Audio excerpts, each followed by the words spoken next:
everything dear by being scared of what you give me.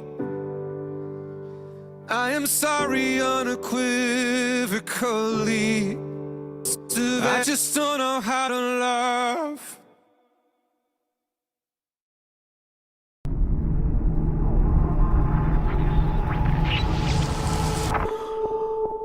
What's it like to wake up with those voices in your head over and over again?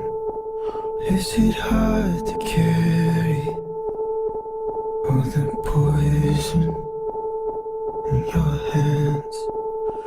Once you hide me from your pain, is it lonely out in the cold when all of your lights start slowly fading? It's when I carry you home. He said, take you away. I follow you into the dark, light the way. I follow you into the dark, into the dark.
Hello, hello. Good morning, good evening, good afternoon, wherever you're tuning from.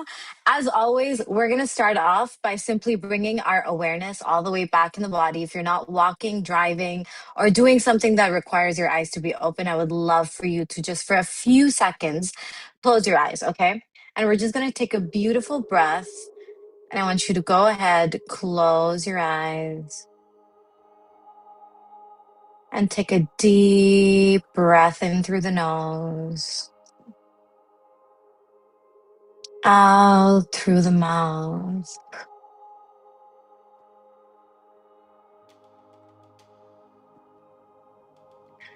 And allow yourself to return fully back into your body.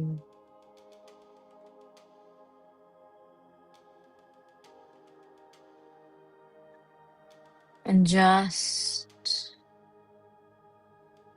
bring all your awareness between your eyebrows, the center of your forehead. Let it rest there. And allow every thought, every question, every moment before this to just be released, to just park your awareness here for this moment and the rest of this call, to let go of the mind and its chatter and its insistence on how things need to be, to let go of its questions and its limitations, and allow space for wonder, and allow space for curiosity, and allow space for mystery. And bring that beautiful awareness down to your heart.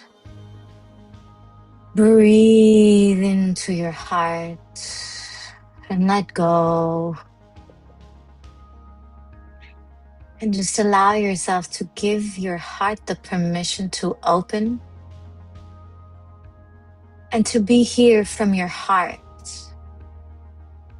To let it open, to let it bloom, to let it love, to let it be in awe. To let yourself experience what happens in the unknown when you can simply let go of all your definitions and all the things you thought it is supposed to be. And the heart comes up to receive, to truly just be present. So set the intention to be present, to be open, to be curious, and to just receive tonight. However it comes through, whatever comes through, trusting that what you receive is exactly what the heart needed. Take one beautiful breath, lock it in, and let go. Set the intention to just let everything go and be open to the adventure in the unknown.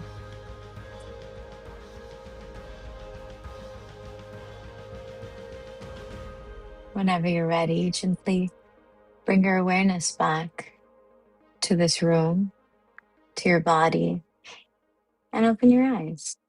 Beautiful. Welcome to the infinite field. Now, I usually, these calls are usually whenever I do something free, it is more of a one-off thing, right? And it's like, oh, there's this webinar, there's this masterclass, and it has its own specific one-time agenda. This call is actually a part of the first call of a 6 to 12 month long residency, which is called the Infinite Field. And when I was preparing this call for everyone, I was thinking about how incredibly powerful it is and how much I believe every single person needs to know not just what the infinite field is, but how to live from it. Because when I look around, even just at my own DMs, let alone fucking Instagram, the questions people have about, manifestation, about this or that, it just is such a consistent reminder of how the depth of it is lost on most people. And so, what my intention for this call is for you to understand the depth of it beyond what the spirituality TikTok freaking tells you, beyond the rituals and the methods and everything else. Because I promise you, once you understand the foundation, the actual thing that makes the needle, that moves the needle, the actual thing that impacts your life 24/7, that is when you're able to not just ask but and receive, but also consistently live from it without feeling like you have these manifestation highs and lows.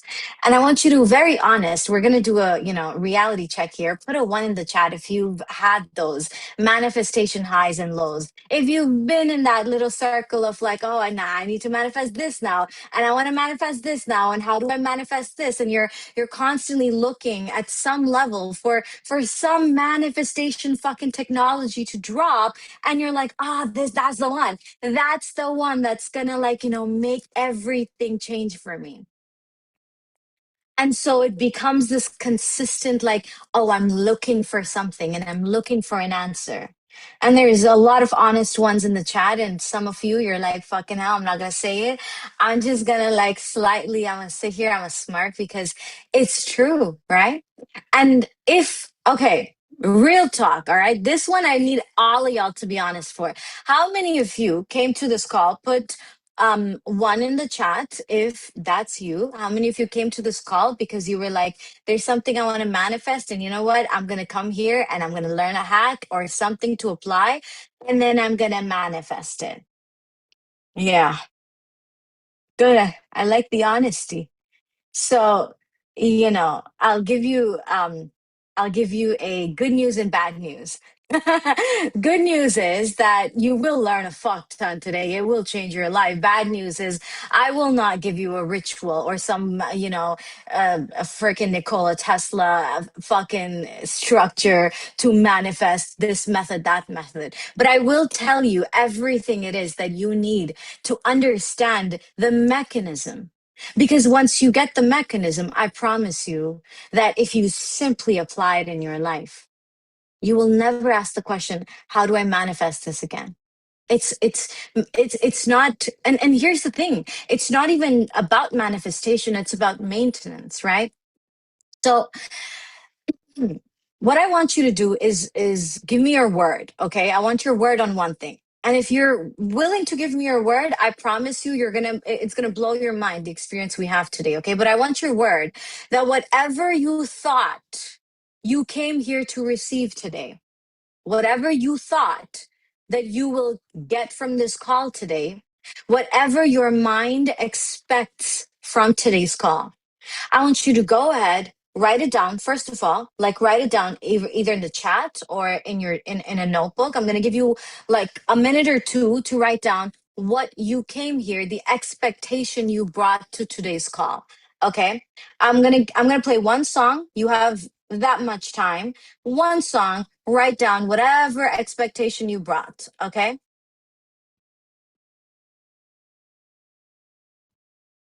Let me find a fucking song. Let me find a song for you. Um, let's see.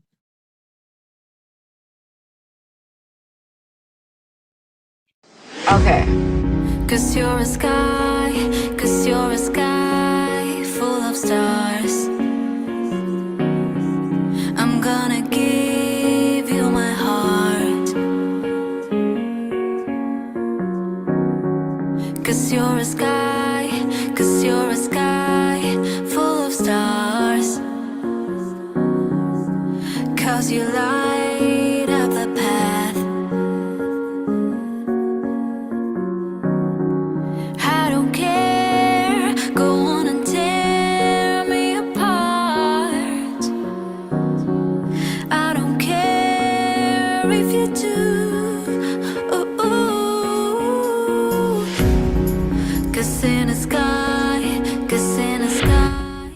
one in the chat when you're done, okay? think I saw you.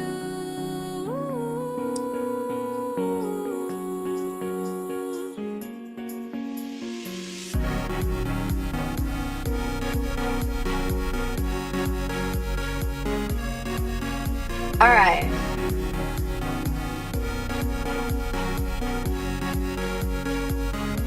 Now, one thing I want all of you to do, whatever intention you wrote down, okay? I want you to be willing to completely, I don't care what your expectation or intention was, to be willing to let it all go. To say, you know what, I'm gonna sit here, I'm gonna fuck around and I'm gonna find out. I'm gonna fuck around and find out. I don't know what's gonna happen. Who knows what's gonna happen? But why the hell is my hand raised? Well, I don't know. But point being that no matter what it is exactly what I need to receive. Because when we can park our expectations, when we can park what the mind thought you're here for, we're actually able to receive so much more. Because when you have these expectations, they become boundaries, right? And then things either it's like, oh, I got what I wanted, and then everything else just passes by. So we want to let those boundaries go and we want to be open to receiving everything. Put a one in the chat if you're with me.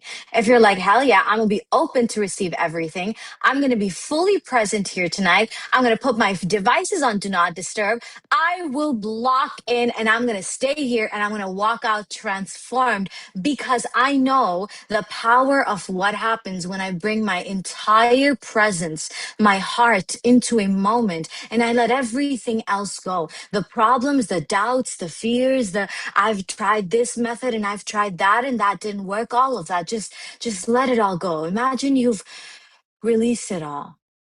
Okay? Good. Now,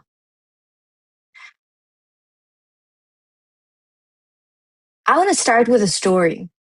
And that story is about what the infinite field means to me. Some of you are in my world for the first time. Some of you have been in my world for a little while. Some of you have been there for a very long time. But either way, I want to tell you a story, okay? It's June right now, right? 2026. June 2021 is when I started to study, and kind of enter the world of coaching. And I was training to be a coach, and life was so different at that time, right? And I have spent the past 5 years basically learning from every mentor, every teacher out there, attending every program, every certification, every single thing there was. I was like, I want to do this, I want to do that, I want to do this, and I want to do that, and blah blah blah. And a couple of years I lived like that, and I realized, wow, like I don't inherently respect my own work, right? And I was like, there's something so fundamentally missing in the entire personal development and all of that, blah blah blah. And long story short, in these 5 years, I have had so many different versions of myself were born, and they collapsed and they died, and I left them behind, and I learned so much, and just so much happened. Okay, and there used to be a pattern in my life in these 5 years. And the pattern used to be that when things in my life in front of me, were going exactly how my mind thought they should be going, I was happy. Mhm. And maybe you can relate. But when they started going a little different direction and they started unfolding, the reality in front of me looked different than what my mind's controlled pathway was. I would be like, oh, no way. Oh, it's not working. Oh my God, what's going wrong? Everything's falling apart. And there have been countless moments, countless moments where I would be looking at my life and thinking, wow, everything is falling apart. I don't even know how I'm gonna get out of this. This has just gone to shit. Right? And you feel like, wow, like, God, where are you in those moments? Because you're like, but I was praying to you, God, and I was meditating, and I was journaling, and I was doing the right things. I was doing the things everyone said you should be doing. But no matter how many things I did, it just feels like I'm standing here and everything's falling apart, and I have all these problems and all these things, and it's all unresolved. And how am I going to get out of that? And it always looked like such a mess. And then, as the pattern goes, eventually the darkness would settle and everything would make sense. And I would be like, okay, okay, that makes sense. And I would come out a completely different person. And at some point between then and now, there was a moment where I remember realizing that why is it that every time outside of me looks different than what my mind's definition or my mind's, believes it needs to look like for me to feel safe? Do I need to collapse? Why do I need to have a whole breakdown every time? Why does it have to be such a low? Why can it not be that regardless of what happens, I am so rooted in my knowing, in my trust, in my anchored in God, in my consciousness of that infinite field, that no matter what happens outside of me, it does not have an impact on me, not in a spiritually bypassing way, but in a that does not define me way, in a that can be wrong, but my knowing of God can never fail me. And that was this one moment, and I swear to God, it's like all of life feels like a before and after. Because before that, when something would just not look how I thought it should look, I would go back to questioning and wondering and thinking, wow, like, okay, reality's a mirror. What the hell do I need to heal to stop mirroring that? Instead of going, okay, well, I don't care what that looks like. That's in my favor. That is a part of the wish fulfilled. I'm in the middle of the movie and I just need to trust that the ending is what the author said it is. I need to be able to sit here without losing my damn mind over the plot twists. And that moment, the moment you actually fundamentally, not as an intellectual thing, but an embodied knowing, recognize that there is a field that is so powerful that all I have to do is begin to live from this field. And I will never trust form over source again. Because when we go by our eyesight, and that's what most people do, that's what manifestation culture is about. Let's be real, right? It's about what? It's about, okay, do this to manifest this. And apparently, in that whole environment, manifestation is when the thing actually happens. But manifestation, the thing happening, the thing showing up in your 3D is a byproduct of the internal manifestation. To manifest is for something to go from taking up space as one form to another form, to change forms. But most people think that only applies to the external. So then they're like, well, my manifestation this and it hasn't manifested. But you are the manifestation. The form begins here and it just gets projected outward. And so when you miss that very, very important distinction, you start to let the form, external world, tell you who you are. And then you create the meanings. And from those meanings, you decide, am I safe or am I unsafe? Is it working? Is it not working? Put a one in the chat if you've been there, if you know what I'm talking about.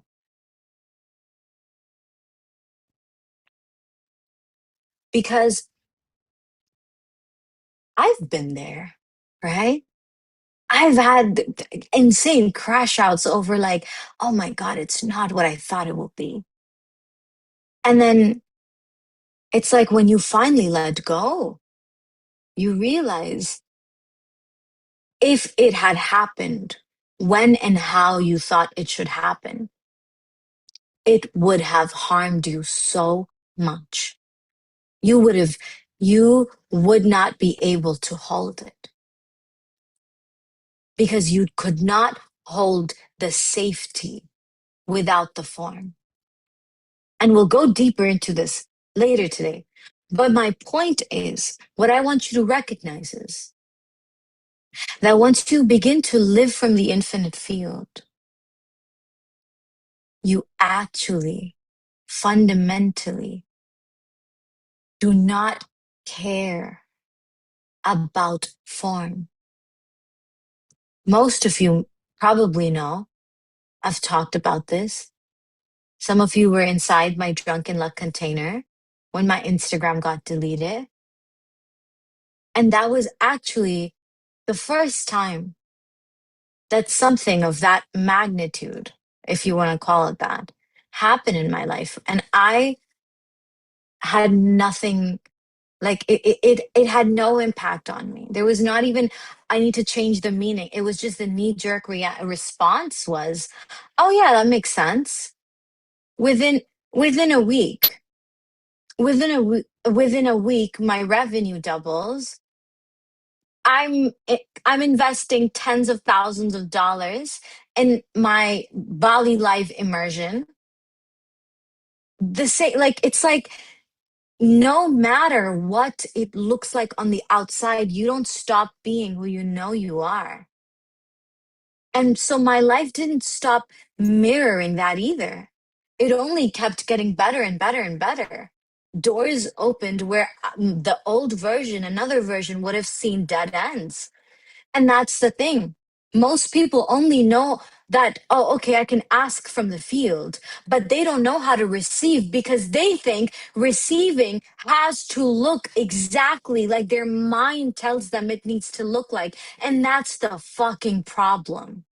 That if your definition of receiving is so darn limited, because the mind is so limited, it only knows so much. It is only a record of the past. It is only a record of everything you've ever known. But is that all reality is? All only what you've known?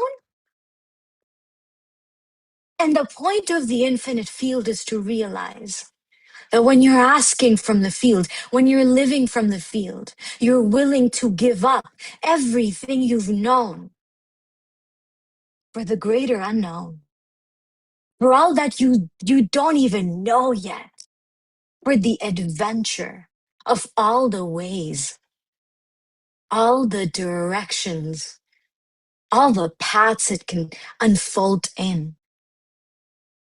Because your expectation of the how will always be limited only and only to the roads you know. But there is an infinite field of information of all that you don't know. And the point of today is to go from living from the known, from the finite field, from the fields created by the mind of logic, from believing that things mean so fucking much, to such a deep level of recognition of all that lives beyond the mind, in a field where the mind actually cannot go with you. So today's call, do not try to understand it intellectually. Don't do it. Simply receive it from the heart with an openness, because that's the only way it will change something in you. Whether it's your first time in my world or you've done all the containers so far, the purpose of the infinite field isn't to teach you something you don't know. It's to remind you of the truth that you were born into. And when you get reminded over and over again, because beyond this container, for instance, you look around yourself, the world, it's always reminding people of to believe in limitation, to believe that, oh, joy is, for selected few, to believe that it has to be hard, to believe this and the fear and the doubt and the worry and the scarcity. So then the purpose of this field is to wash all that away, to come back to the frequency we're born into. Because from that place, every possibility, every outcome, every dream, everything you could imagine and way more than what you could ever imagine is available to you. The infinite field is not a concept. It's not a manifestation technique or some productivity hack that I've dressed up in spiritual language because, attracts people. It's the frequency that God lives in. It's the frequency that we access in the consciousness of God. And we were made to access it. Because when you do, the rules of the 3D stop applying the way that you thought you did. And that's the point of today, because what happens with most people is they're playing both the fields. They're like, well, I want to play the infinite field, yeah. And now I want to also believe in my limitations. And I want to also believe in the way, my logic tells me the 3D world works. Yeah, I get it. Manifestation. Yeah, all nice. But also, Anna, logically speaking, that's the thing. You can't have your foot in both worlds. You have to be willing to pick one door and actually allow yourself to fully live from it. Put a one in the chat if you're willing to do that as an experiment, if you're willing to play in that. And put a two if you're not, so we can kick out whoever needs to be kicked out. Okay, great. No twos. Okay. All right. Okay. Now, like I said earlier, most people think what?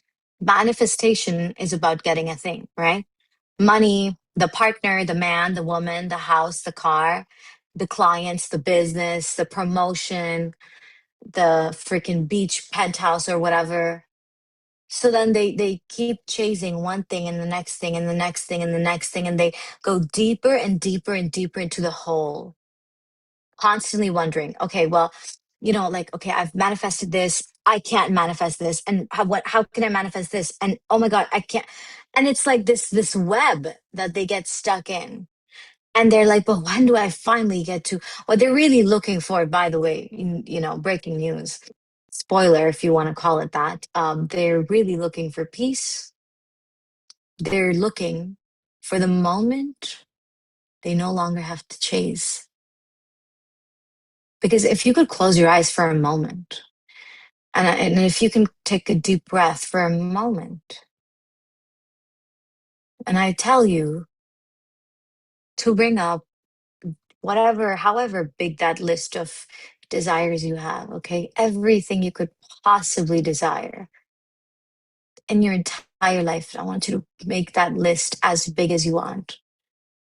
Just the biggest vision, the biggest manifestation, whatever you could think of. And if I tell you that, okay, I want you to imagine that you got it.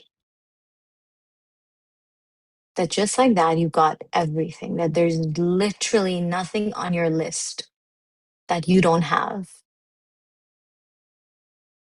And I want you to check when you're imagining that, and there's literally nothing to get anymore. You have all the money, you have everything, okay? What's left for the heart to do? Where's the heart? Is it anxious? Or is it just at peace that there's nowhere to go to anymore?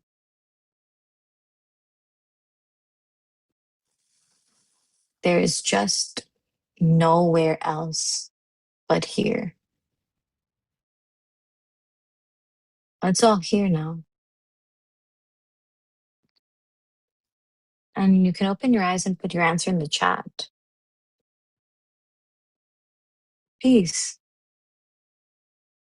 peace, secure, peace, peace, love, peace, grateful.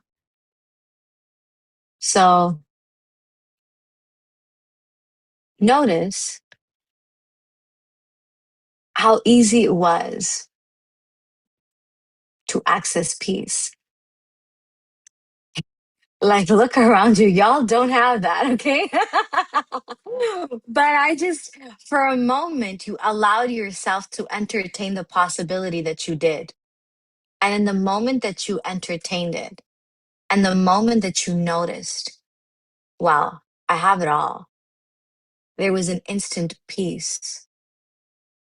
Because that is what everyone is looking for. Because when your heart is at peace, your body feels safe, and when the body feels safe, you're actually able to be present to life. You're able to enjoy things. You're able to live without constantly chasing and chasing and chasing. And here's the, gap. Here's where the gap is. When you have been in this world long enough, the reason there is a gap at all to begin with is most people, they're conditioned into that cycle of chase. But this one moment showed you that the moment you graduate from manifestation, you realize it was never about one or two things. It's always about something so much bigger. Peace. And maybe for a lot of you, purpose. Something to give to the world, something to offer, something way larger than your own life and your own manifestations, some sort of impact, some service.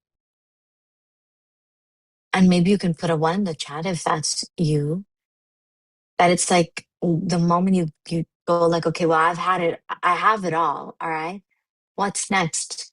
And the answer is, well, giving, helping, building, creating. Because every single person is born with a gift, something that they're here to paint to life. And most of those dreams die quietly in the chest because people are too loyal to living from the finite field. So even if the size of their dreams are, massive, what happens? The conditioning takes over. The dream may be so fucking pure. The integrity behind it may be so full of service, but then you don't put yourself out there. And there's so many things that you don't even consider that you could, give yourself the permission to do, have, be, because of the finite logic, earth logic, cause and effect. You can only have what you can see how to get. I can only achieve this much. My business can only do this. Only if it logically makes sense, then, 2 + 2 is 4. So people earn it, work for it, prove they deserve it. And then they're like, okay, I'll wait for my turn. Someone else. So it's like, you keep watching other people win. And then you think that, oh, like, when will it be my turn? The world tells you, the system tells you, some people win, some people lose. The system tells you there's not enough for everyone. The system tells you people will judge you. Don't look stupid. What if you fail? And all these voices and all these opinions and all these bloody limitations that you've heard, and you know, the fucking TV shows you watch, or the music you listen to, or the news, or the people. God, the people. And it's like, you know, you hear all of them. It's like once you begin to be aware, you notice everyone's running the same script. Oh, the world's gone to shit. Oh, there's no jobs. Oh, don't start a business. Oh, AI is going to take over the world, and this is going to happen, and that is going to happen, and blah, blah, blah. And to that person with that life size dream goes like, shit, like, is there even a need for my dream? All because of the conditioning of living from the finite field. The conditioning that teaches you that you have to ask permission from someone or something out there to take up space in the world. That people tell you you're bloody delusional, out of touch with reality. If you have faith, so don't bet all your, you know, don't put all your eggs in one basket based on faith. So they tell you to trust your senses, go by your eyesight. And if your senses can't confirm it, you decide what? Oh, it's not real. If you can't see it, then it doesn't exist. So then people go like, no, no, no, no, no, but I have a vision and I know, but I know. And they're told what? But play it safe and have a safety net. All of this work, all of this work, no matter what it is, whether it's related to your health, whether it's related to your business, relationships, wealth, anything in your life, adventure, your family.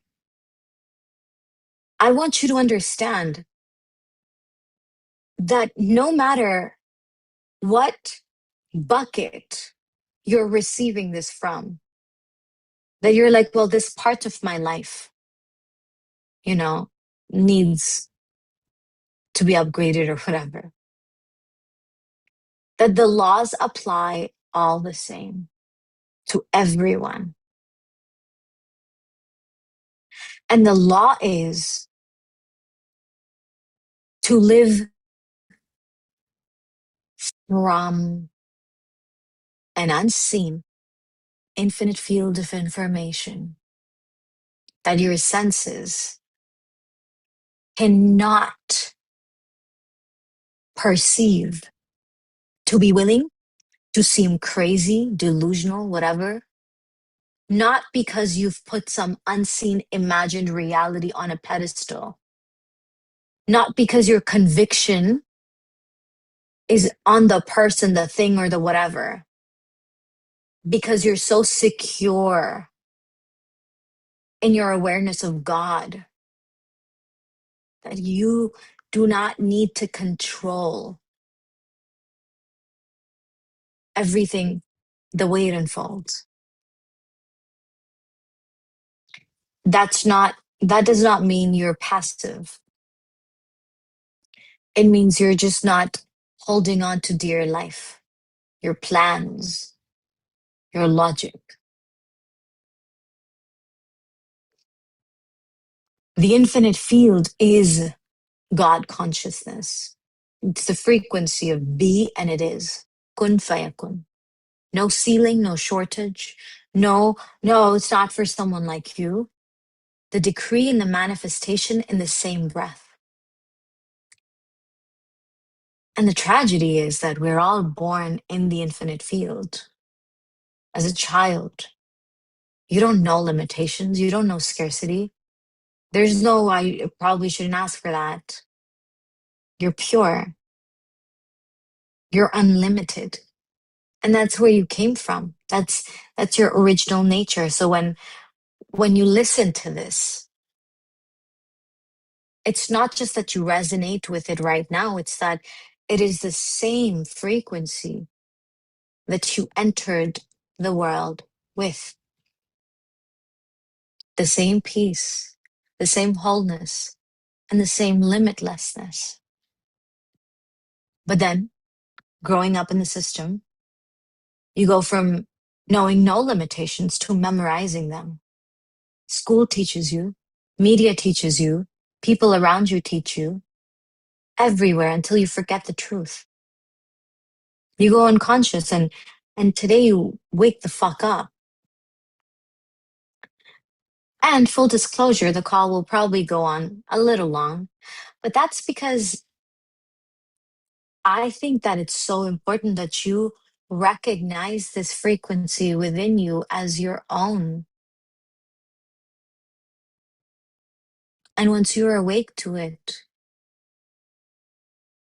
you can take a nap, but you don't fall unconscious to it again because your remembrance is so deep. Manifestation is not the point, it's the byproduct. The spiritual industry tells you what? Worship the fucking desire. So people chase, and that keeps them locked in the finite field, living by their senses, practically your senses, little bitch. Your senses tell you something, you believe it. Senses say it's not here, you go like, yeah, it's not here. And that's exactly why I built the infinite field. A home that pulls you back into that consciousness of God every single week before earth logic reconditions you.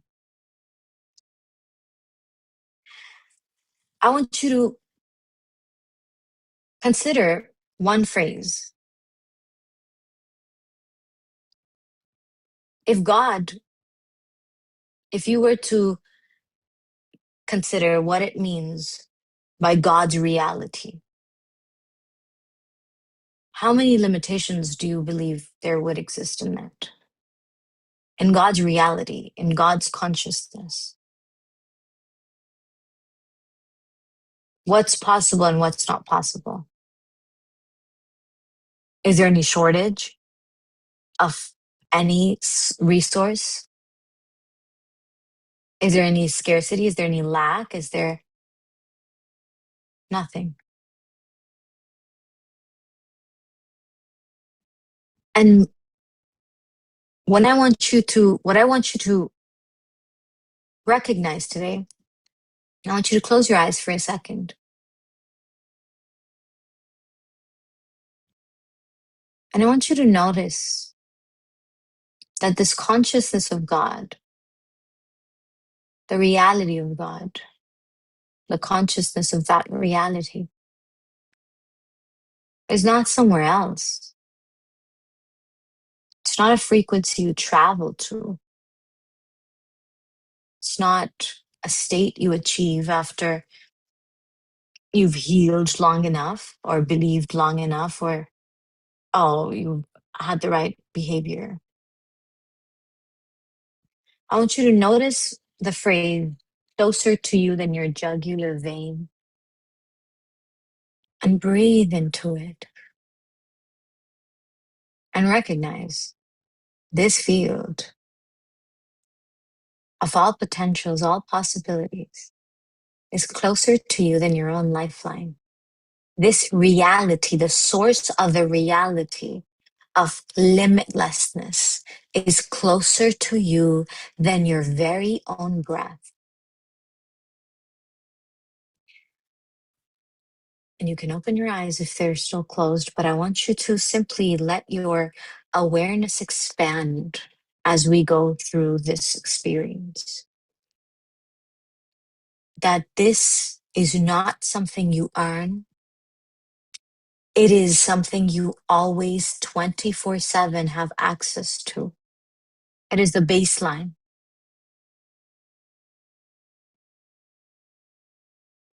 And as you're in this field, imagine, again, close your eyes if you can, that you're standing in front of God.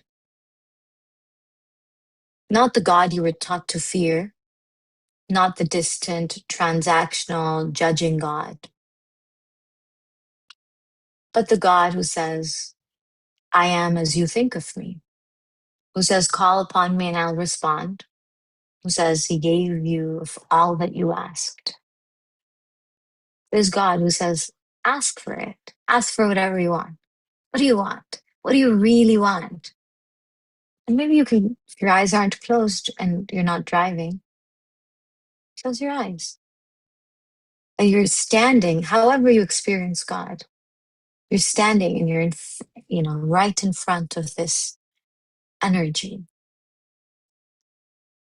And he asks you, what do you want? Just say the word, I'll give it to you. Just say it. And you're standing there, fully seen, known, loved, no performance, nothing, just there in front of the source of everything, including your own breath. And I want you to feel with your heart in this moment as you're in front of God. And he's like, just say the word. What do you want? Be and it is. I'll make it instantly happen. What's not possible? What is off the table? What could you not receive?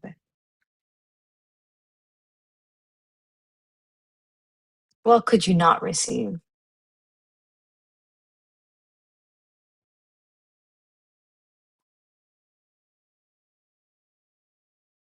Nothing. Nothing is off the table. There's no dream too large, no desire too audacious, no ask too much, because you are standing in the field of a being for whom creating the entire universe, everything in it, took like 6 days, bro. Like it was nothing. Imagine you're in front of freaking God and you're like, God, I don't know if you can, pay off my mortgage. I don't know if you can send me clients for my business. I have this trip I really want to go to. God, can I? You would not stutter. You'd be like, God, here's my list. Thank you. You're God. You would give that up so fast. No matter what it is, whether it's your business, your body, your love, your impact, your anything, none of it is a heavy lift for the one who said, be and it is, and the entire existence came into being. And that's the point. That's the point of opening your heart up to today. That's the frequency. That is the parameter you are allowed to ask from. That is the infinite field where nothing is a big deal because you remember the source, that there is nothing bigger than infinite. And the work, not the long, exhausting, oh, I'm never quite there work, but think about the real work.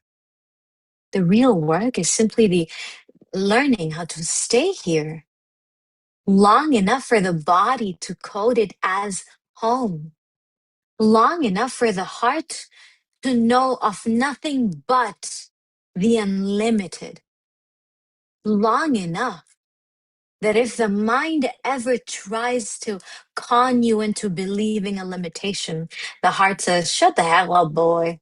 Shut up. You don't know what you're talking about. That's not what's up, right? Long enough for the asks to come from that home, for the 3D to catch up to the size of who you were actually here to walk as.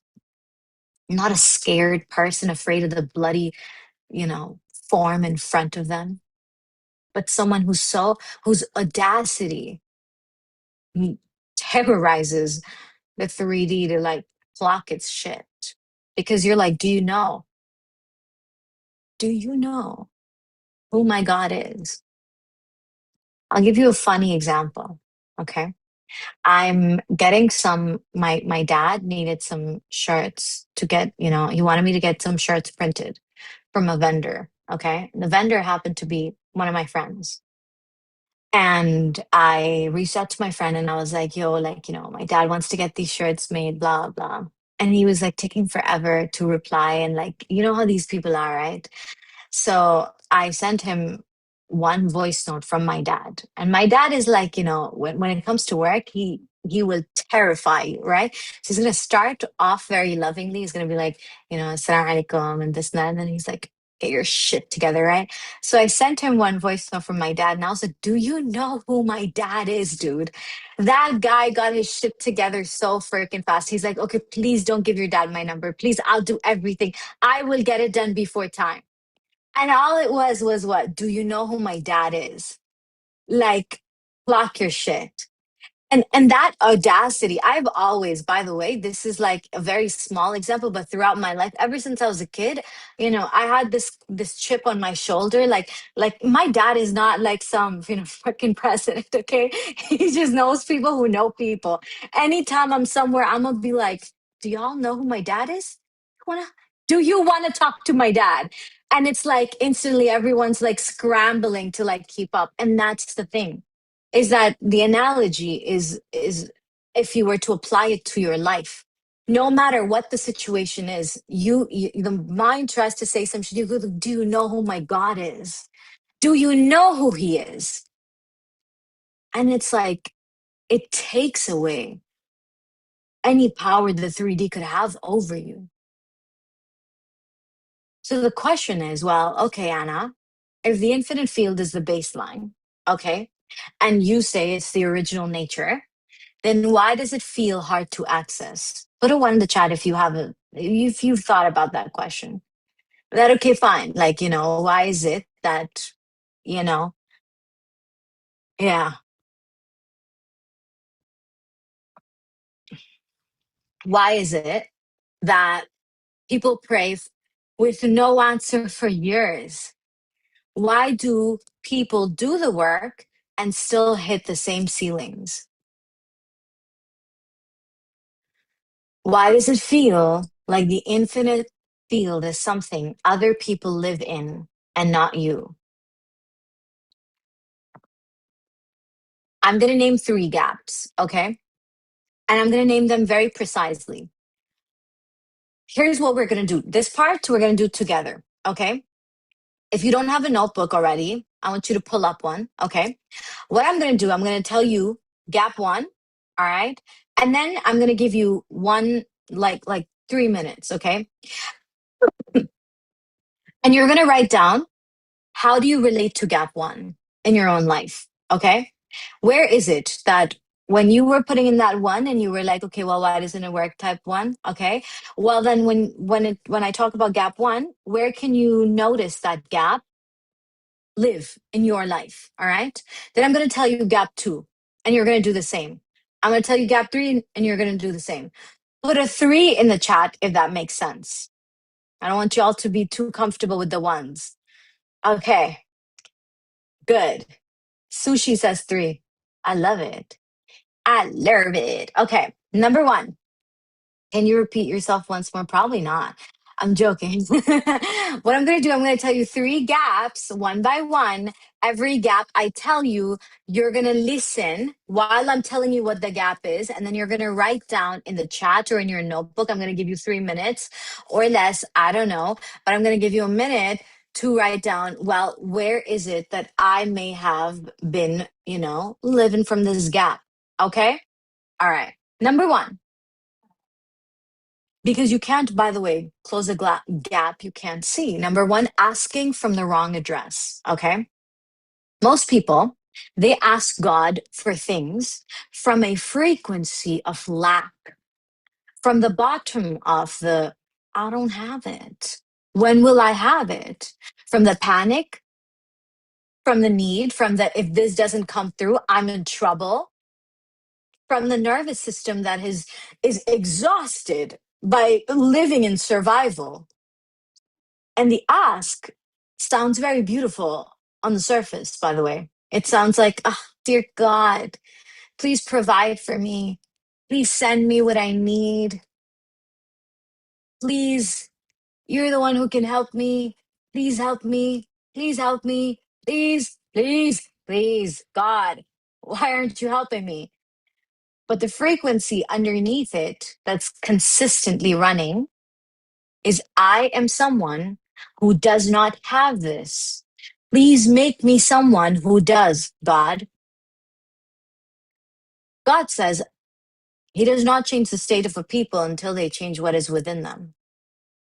So every time the prayer comes from the gap, which is the begging that I don't have this, I don't have this, I don't have this.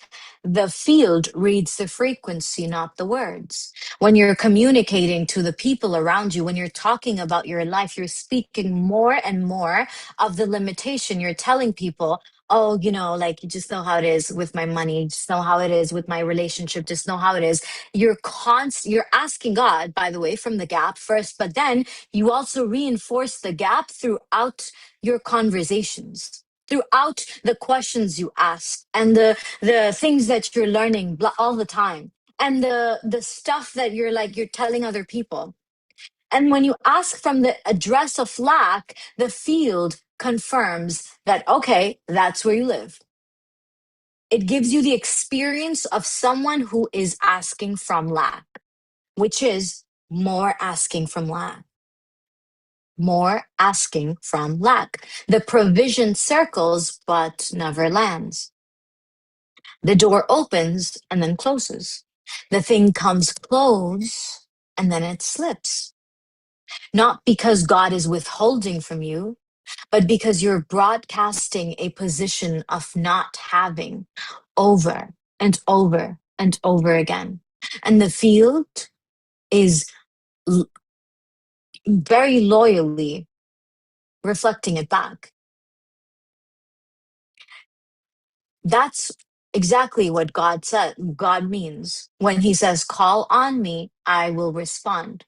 He's not saying the response depends on how eloquent you are, or how desperate you are, or how many times you ask. He's saying, orient towards me, genuinely. The response is already there.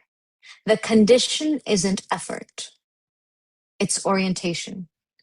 And orientation is a frequency state, not a set of words. So, oh my God, guys, how do we ask properly? Have I gotten to that part of the container, the call yet? No, obviously. So, right now, the question for you was, notice where this gap lives in your life. I promise you, you will know how to ask, because that was literally the subtitle of this webinar. Okay? I will tell you how to ask, but you got to be patient. Right now, gap one, write in your notebook, become aware. Where and what ways have you been asking from the wrong address, from the address of lack? Be very specific. Literally go back to moments, go back to scenarios, go back to, where have I been living from this, asking from this? I will not leave you without a solution. Okay? Just write that down. We're going to go to gap number 2. I'll give you half a song to do this. Write it in your journals, and then you can share in the chat if you want to.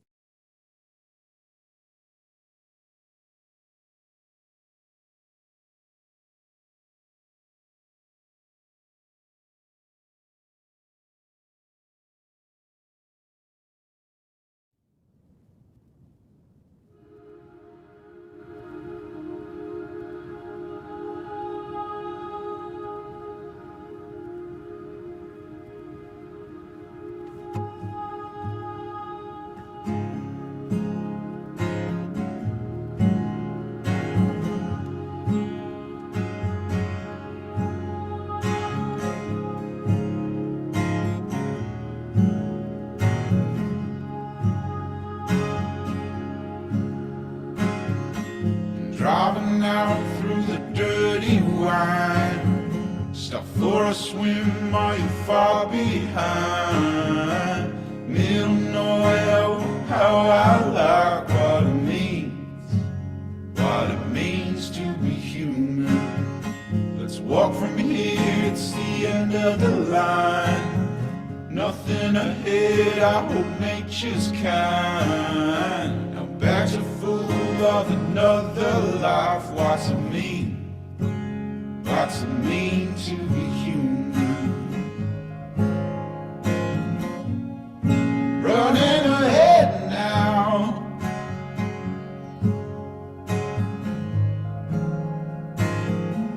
Cause I'm closer to death now. So wake me up in the morning. Wake me up with a story of your dream. I can hear them talking, talking like this is all we ever need. Feel it crawling up my spine. Spider legs, but I'm feeling fine. In your web, you redefine what it means to be human. So I'll keep weaving in and out of time, but take a moment to keep out of sight. I'll come back when you redefine what it means to be human. Running ahead now.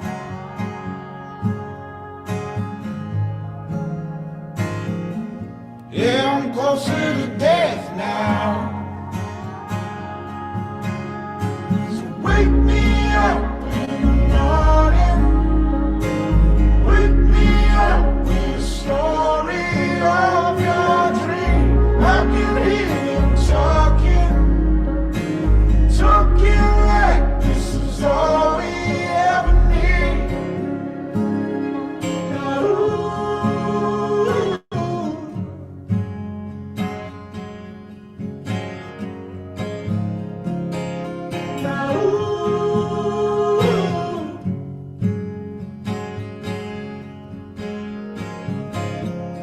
All right.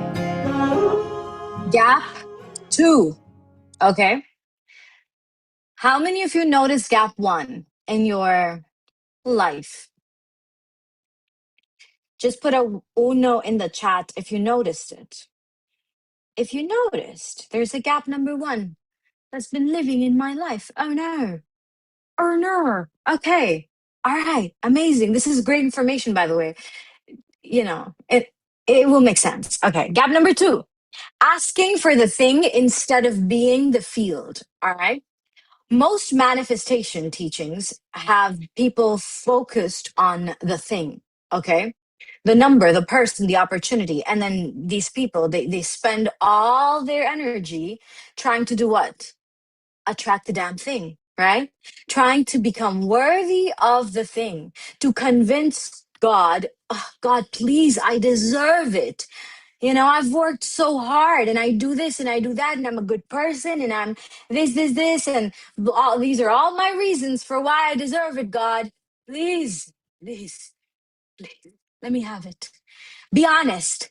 Be honest. Put a 1 in the chat. Yeah, I can see that. Y'all are smiling. Y'all are like, yes, I've been there, you know, because we've all been there, right? And here's the thing, the infinite field, uh, I find it harder asking for something for someone else, example, health or a change of their circumstances. I will tell you about that by the end. Okay, just remind me. All right. And if I don't tell you by the end, then email me. I will tell you about it. I have like a lot to say on that. Anyways, infinite field does not work like that. Okay.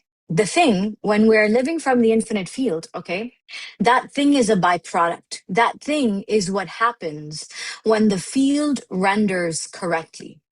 Okay. But if you're chasing the thing, you're working downstream.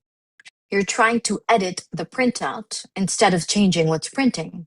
So, for example, I right now go like Command P, and whatever's in front of me goes for print.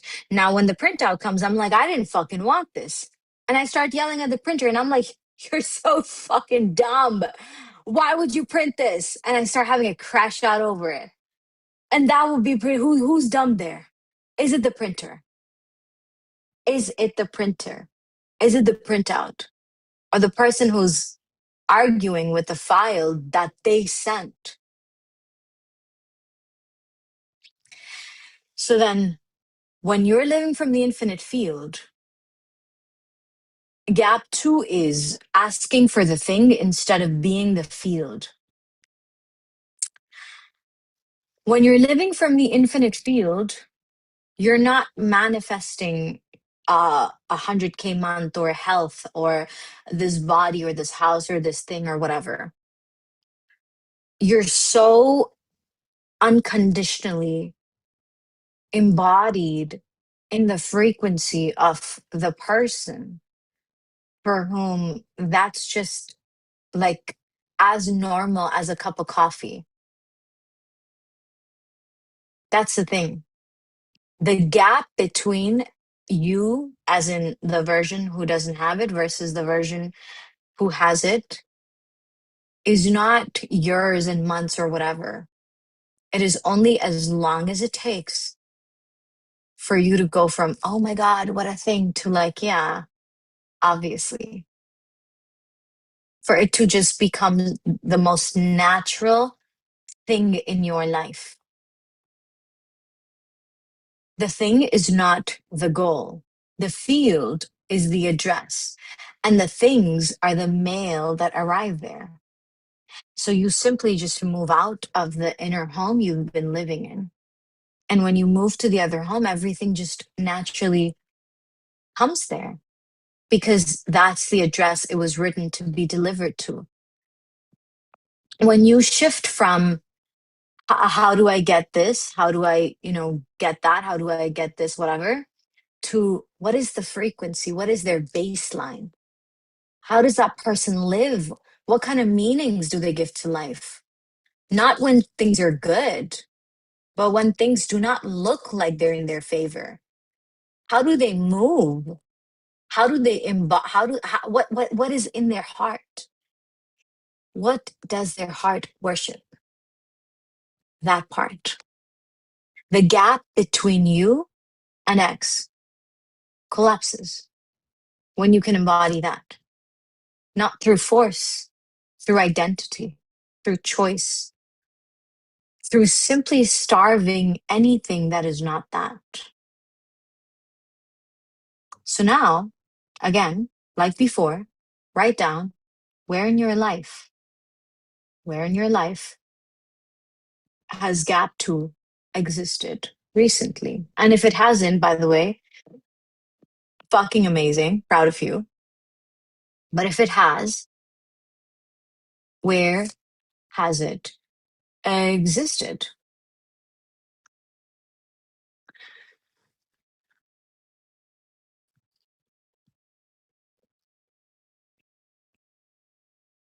Where you're asking for the thing instead of being the field. Couple of minutes and then we'll go forward.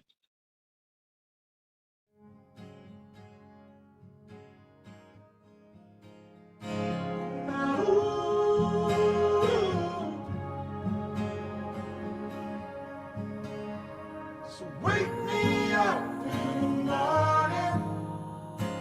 Wake me up with a story of your dream. I can hear them talking like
met you at the blood bank. We were looking at the bags, wondering if any other color matched any of the names we knew on the tags. You said, see, look at that, it's yours. Okay. Gap 2, a lot of y'all don't understand. Let me explain, okay, with examples. Gap 2 is when you go like, okay, God, let's say there's something in your business you want, okay?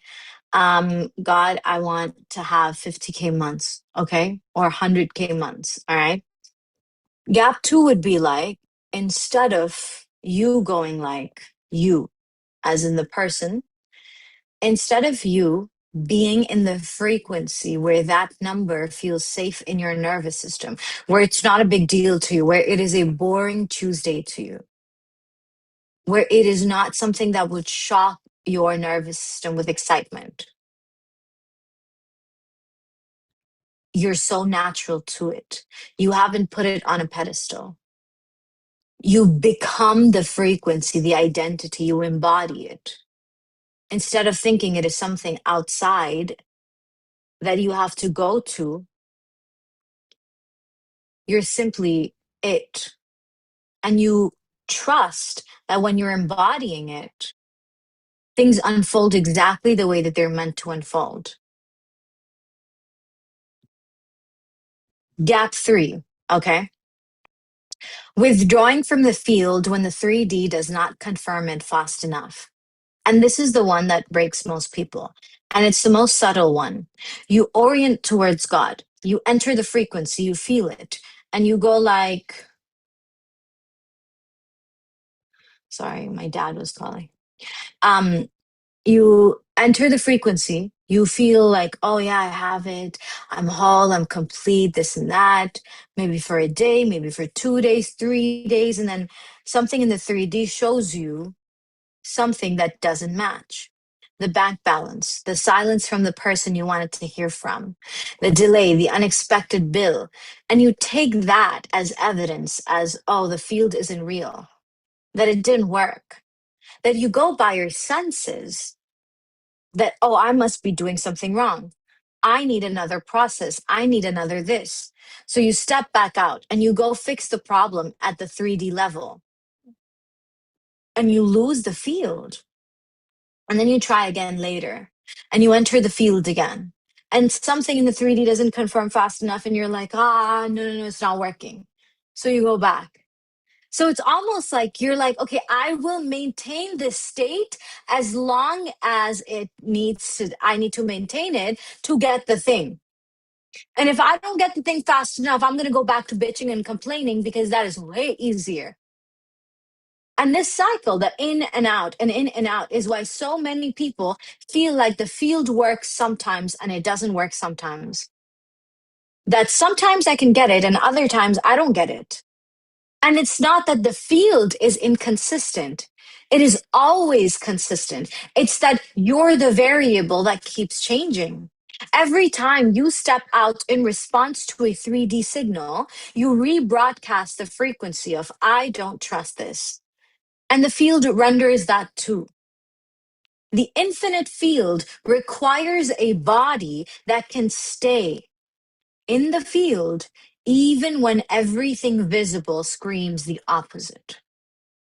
It requires a body, a person, a being that can look at everything looking like it's going to shit and go like, oh yeah, that's just God clearing it out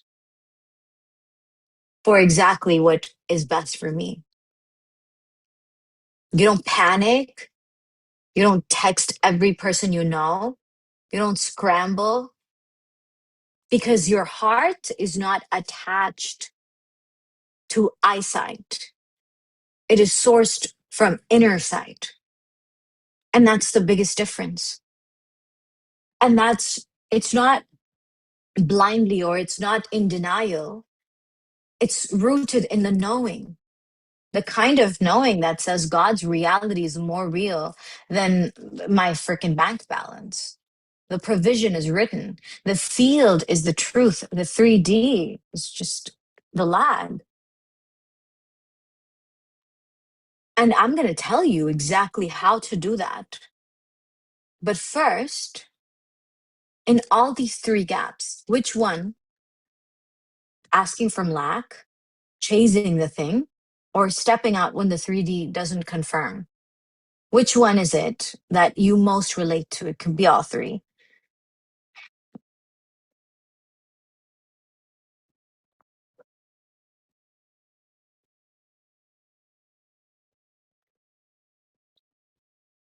Yeah. Love the honesty. Good. Now,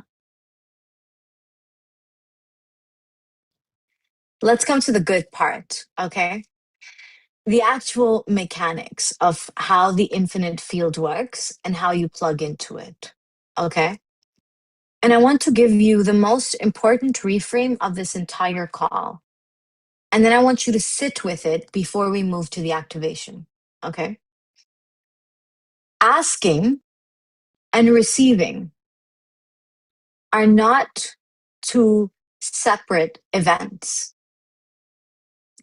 In the infinite field, asking and receiving are literally the same breath. Here's the thing, I want you to think about something, okay? If I want you to think about the wildest thing that you could imagine asking for, okay? The wildest manifestation that you could imagine asking for, okay?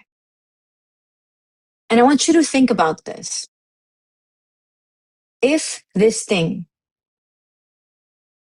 came into your life right this moment, and I'm not asking you to, go with your own delusion of, oh yeah, I'd so be normal about it. Would you lose your mind, even if it's in a good way? Would you be like, what the fuck? What the hell? Like, if somebody knocked your door right now and whatever it is, that big manifestation, whatever, was simply just like outside your door, whether it's a person, whether it's like a letter you wanted to receive, whatever it is. Okay. It's like you ask right now, you decided, okay, God, I want this thing. Okay. And then you open the door and it's right outside. How many of you, put a one in the chat, would actually physically glitch? You would be like, what the fuck? What the hell? That's not real. That couldn't happen. Right? And if you said one, that means that when you asked, you didn't receive. You didn't believe that you would receive. Because if you actually believed, that wouldn't be a shocker. That would be like, oh, yeah, of course, I asked for it. Remember? It's like, okay, I'll give you a practical example about this. All right. I want you to think about this. Okay. Let's say, you have a friend and your friend texts you saying, hey, I want to order food for you. I want to send you food. Okay. What do you want to eat? And then you're like, you tell them whatever you feel like eating. Okay. Then, 20 minutes later, your doorbell rings. Do you go like, what the hell?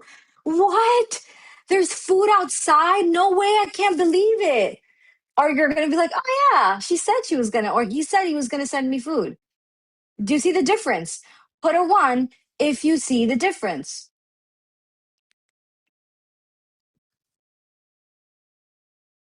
Exactly. The reason most people go like, I've been asking, okay? But then they're like, I would shit myself if this happened tonight, actually. It's because they may be saying the words, they may be making the prayers, but on a deep level, there's still that like the thought that, oh, I have to keep doing this for a while, you know eventually. In consciousness, it's placed somewhere in the future. So then if it's not now, then of course the nervous system would be like, flip the fucking table. What the hell just happened? But that's where the infinite field comes in. Because what I want you to leave today with is not just the intellectual knowing that asking and receiving are the same breath, but you will feel this in your body when we do the activation, okay? Because when God says kun fayakun, be and it is, that is not just a thing to say. If we can simply understand the depth of this, the power of this, then you would actually be so mindful of when you're asking God for something. Because you'd be like, damn, he's going to pull up with it. It's going to happen. There are some prayers that I actually consciously do not even entertain yet, even though I know, like, at some point, yeah, right now, no. Because I'm like, God, so fast, works so fast. And that is be and it is the description of the mechanism. Because in the consciousness of God, the decree and the manifestation are simultaneous. There's no gap between the command and the result. No processing time, no wait list, no, your request is in the queue. Please wait. Please wait. Please wait. Your request has not been rendered. Please wait. It's not like that. It's be and it is, which means then when you have a real orientation towards the right address, meaning your orientation is towards God, the heart is oriented towards God, and then from a place of wholeness, you ask with conviction. You also receive it when you ask because you know who you're asking. Their response is instant. It exists in the same moment as the asking. Already dispatched, already in motion, already yours. The thing that trips up people is they go like, they take half conviction, half belief, a wobbly little prayer, and then they're like, please, God, please, please, please, please, man, please. But they're not fully like, who is God? Who am I asking? It's the consciousness when you go with that ask that either it's an instant manifestation or you're looking around and you're like, where is it? God says he gave you all of that you asked. Past tense, gave you, already happened, already allocated. The provision already has your name on it. The door you need has already been opened. The right person is already moving towards you. The only bloody question is your frequency aligned enough to receive what's already been sent? Or are you too busy looking for all the reasons it's still not here that it could be literally staring, it could smack you in the fucking face and you would miss it? Because you're too busy mentally living from what? I don't have it. You're like, I don't have it. I don't have it. So your senses go like, okay, well, she believes she doesn't have it. He lives from, he doesn't have it. So let's look up more reasons to give them evidence for what they believe in.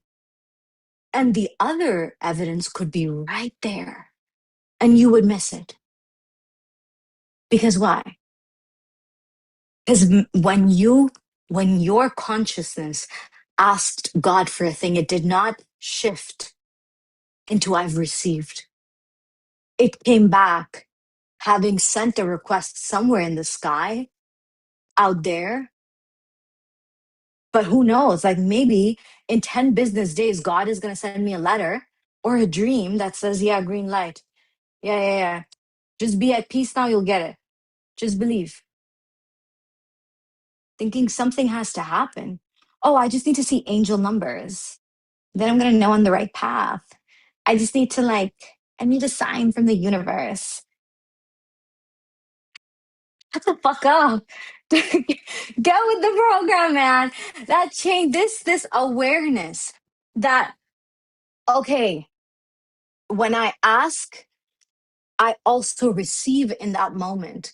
It changes the posture of how you ask because your body will literally exhale because you're like, God, I don't know how, but you're asking from within the field.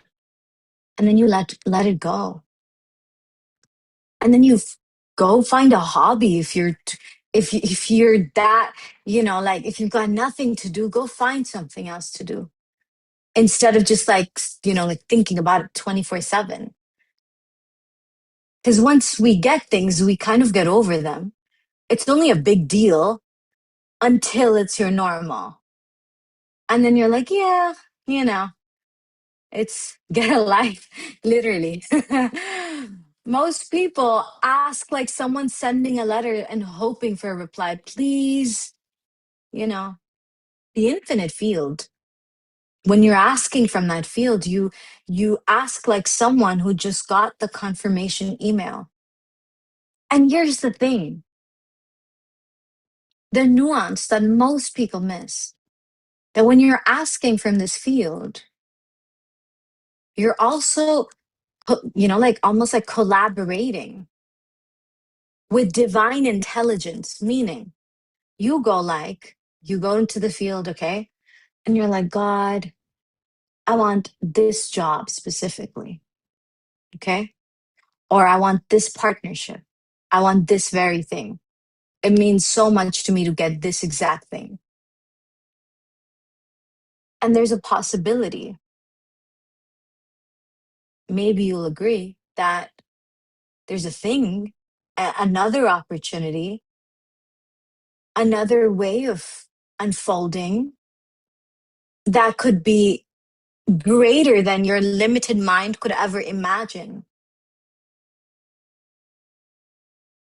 And you could receive that. But you block it by what? By making that one thing such a big deal that it's life or death. But the moment you're like, everything is exactly the way it needs to be, that my mind does not know better than the infinite mind. That is what it means to live from the unknown, not constantly predicting every single thing down to the very detail of like how it needs to happen, who is going to happen through, blah, blah, blah. But just knowing that, okay, well, this is it. All right. This or better, obviously, in whatever way is the easiest. And then you let it go. You don't clutch onto it. Think about something. Okay, we'll make this land in the body. All right. Think about something you've been wanting, something very real, something you've prayed for, visualized for, worked towards. Just close your eyes for a second and bring that thing to your mind. Just one thing. Okay. One thing.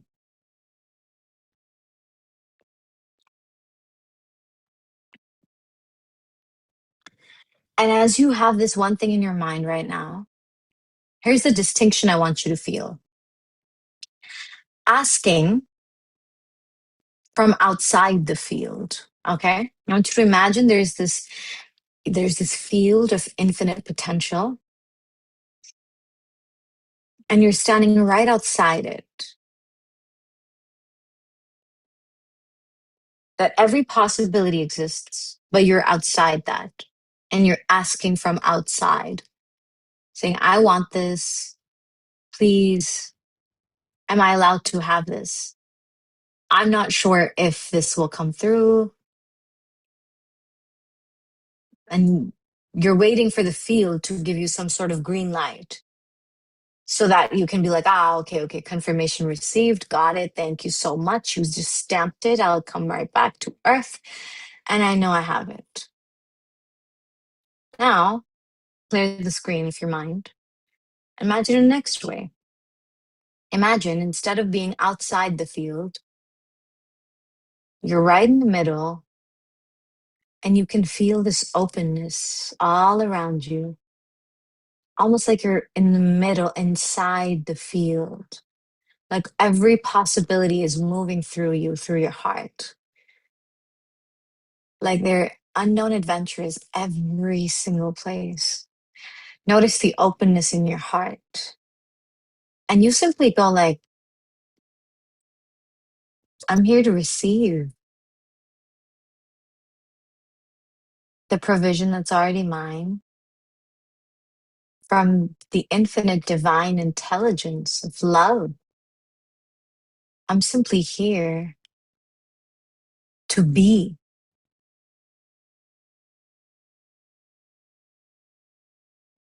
And let every cell in your body shift to embodying that frequency. Let that frequency enter every cell in your body, every part of you, like you're dissolving into it.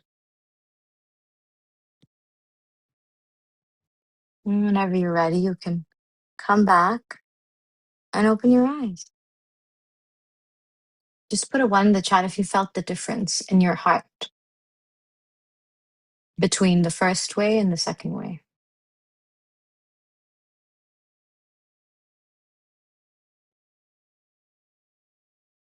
Right?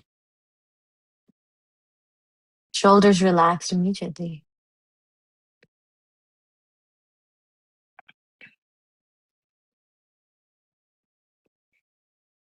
One is a petition. One says, oh, please, permission, grant me the permission to have this.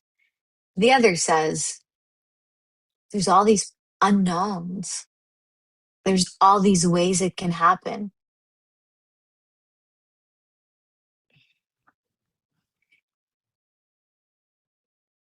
To be open to possibilities makes me feel that there's a possibility of not receiving what I prayed for. Mm. And if not receiving whatever you think you need to receive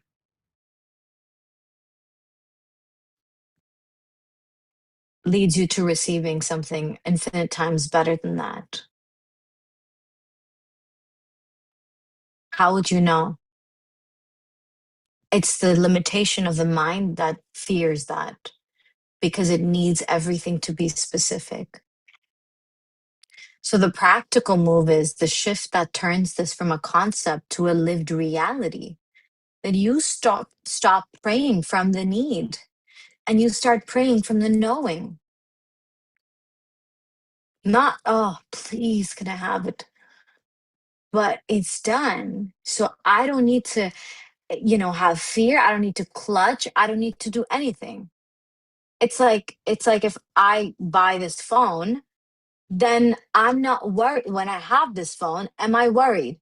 Will I receive it? Will I not receive it? Bitch, I have it.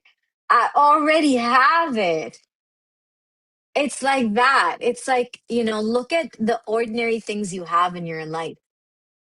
And we're going to, when we're doing the activation, we're going to associate whatever your desire is, whatever that reality is for you, to the ordinary things in your life, to normalize that to your nervous system, for it to be such a normal thing that, oh, ain't nothing but a chicken wing. The importance drops, because the moment the importance drops, the fear of not getting the thing ceases to exist.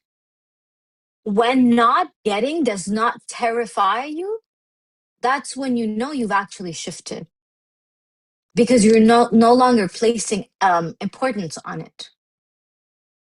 The longing you feel for something is not evidence that, oh, like it's far away. It's evidence that your field recognizes this. But if you've put it on a pedestal, then you're going to have to go through all these cartwheels until you drop all importance from it. The whole game is to drop importance, to detach, to go from, like, oh, I really want this, ah, it's gonna suck if I don't get it, to I'm whole with or without.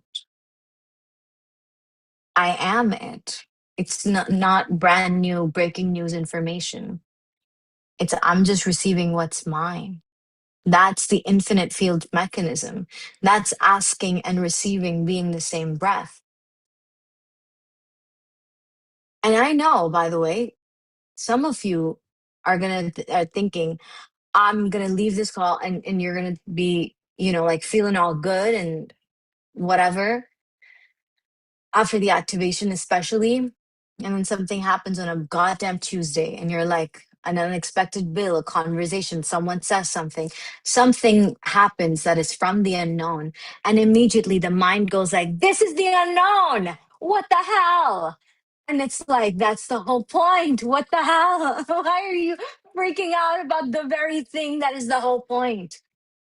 When I say asking and receiving are the same breath, what I mean is the receiving unfolds in mysterious ways, and you have to be willing to be open to the unknown.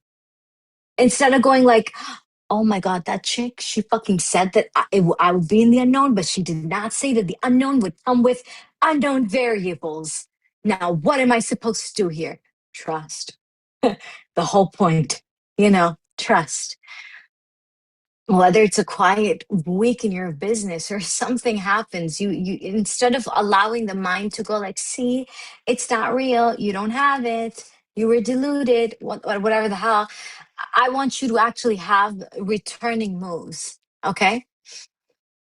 Just architectures that keep you in the field when the visible world makes you think otherwise, okay? All right. Number one, you can write these down. Separate the evidence from the truth. I'm gonna tell you these and then we're gonna go into an activation, okay? There's just three. Number one, separate the evidence from the truth. The 3D is always lagging, okay? The 3D, it's like this. It's like um imagine you write someone a mail, okay, not email, but like an actual handwritten letter. And then you send that letter, but they haven't received the letter yet. But you sent it, bro. So it's like that little gap between you sending the letter and then them getting the letter is kind of what it's like in the 3D. When you ask, the letter gets sent to you. But before, okay, think about it this way. Analogy just got better in my head. Okay, you ask God for something, okay? You go like, all right, God, I want this much amount of money or this kind of partner or this health thing or whatever, okay? And then you're like, okay, I am this person now, I'm giving it up to you, however it happens, da da da, the whole 9 yards, okay? And you even shift your frequency, by the way. Ask, receive, you learned everything from today. You fully shift your frequency. You're like, all right, I'm living here now. And then that letter, that thing gets sent from, the unseen world, okay? God's production house or whatever. And then it was sent to what? Sent to the frequency you had embodied when you asked for it. So it was sent to the address of the person who has it. But then, while it's on its way, you go like, motherfucking hell, it's taken too long. God, where is it? God, I don't have the thing. Instantly, you go from that house to what? You go to another address, the address where you don't have it. That thing got delivered. You were just not there to receive the package. The package was sent, but you weren't there to receive it. And then you go like, well, God never answers my prayers. Are you ever awake enough to actually open the door when the guy comes with your thing? That's the whole point, right? So, first anchor is to recognize this, that once I ask, I must keep living in that address. I know the mind might try to, convince me, but the old house was familiar. But we grew up there. But I know all the people in that town. But everyone talks like that. And you're like, nope, I know my truth with God. And you stay there and you stay there. And so when the doorbell rings, you're actually there to open to receive. Does that make sense? So when something in the visible world shows you any old pattern, it does not mean that the package was not sent. It means it's being delivered. That's it. Your only job is to remember, oh, yeah, of course, you know, it takes time to make this look good. Whatever.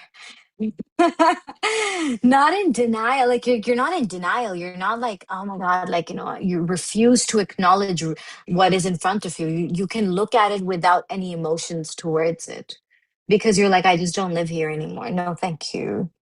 You know?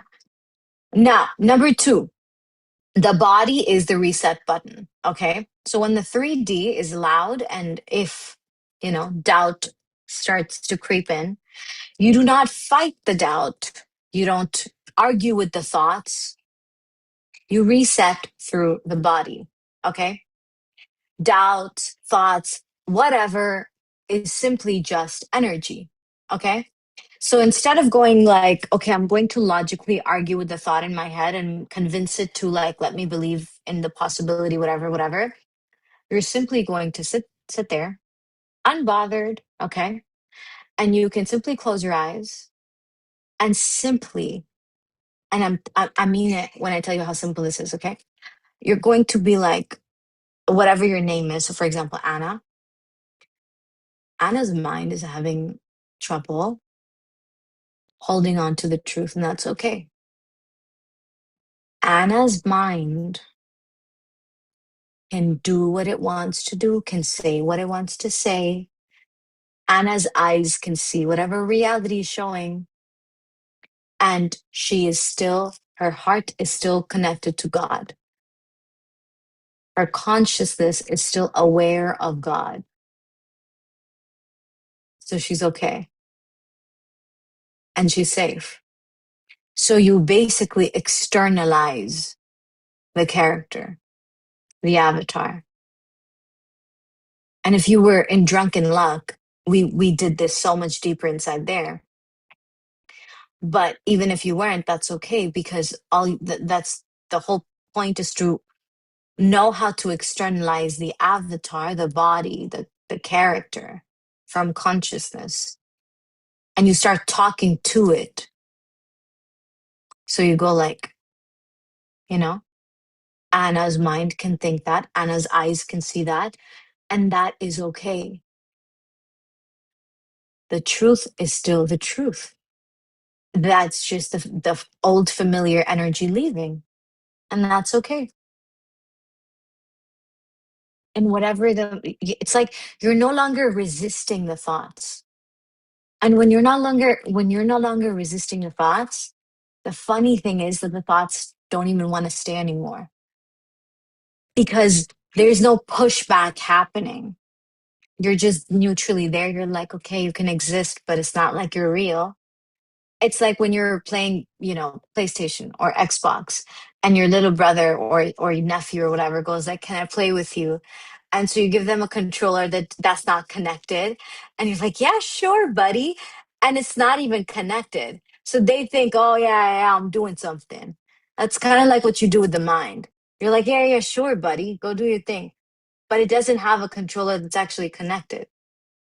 That's number two. So using your body, your awareness in the body as a reset button. Coming to the heart, okay? Recognizing the consciousness of God in the heart. Number three, read the events differently. Every event, even an event that could look like a setback, is the field giving you information, okay? And I'm not even saying, oh, the field is giving you information in a negative connotation. It's like this is something that is happening and it is neutral. Now you have the free will to decide what this neutral thing that is happening means. So you could go like, Oh my God, this means I'm not on the right path. And this means that, I don't deserve to be here. And this means I should just like pack my shit up and go home. This means blah, blah. Or you could be like, oh, okay, this is God clearing it out for a new era. Oh, okay, that just means it's actually working. There have been times when, shit happened in my life. I could have gone like, whoa, God, punishment, that's a loss. That's God taking from me. Instead, I saw it as God removing any entanglement that kept me anchored to a frequency I had outgrown weeks ago. And that's the thing, same event, completely different reality. The event is neutral, the meaning is not. The interpretation is yours every single time. So the interpretation you choose determines, well, which parallel do you stay in? And again, I'm gonna say this once and a million times more. No matter what is in front of you, no matter what is unfolding, let your heart always give the meaning that I'm in the parallel where God is working everything in my favor because He is, even if the mind cannot understand it. Watch what happens if just for 30 days you can commit to that. Every single thing that happens, you're like, oh, that's because God is working it in my favor. That's because this is in my favor. That's because every single thing, you will be blown away. Just 30 days of discipline of that. Instead of going like, oh, I don't know why it's not working. I don't know. I've healed. I've done this. Just look at every single thing and be like, oh, okay, it's in my favor. It's in my favor. It's in my favor. Your consciousness starts to observe a different story. Your reality shows a different rendering. Now, put a one in the chat if you understand that so far. So far, so far, so good. Mm.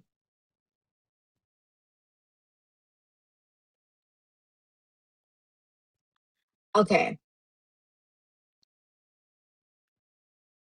Now, we're going to take a quick one song break to grab some water. And then we're going to come back and we're going to do the activation for 15-ish minutes. And then I'll let you go. Okay. All right.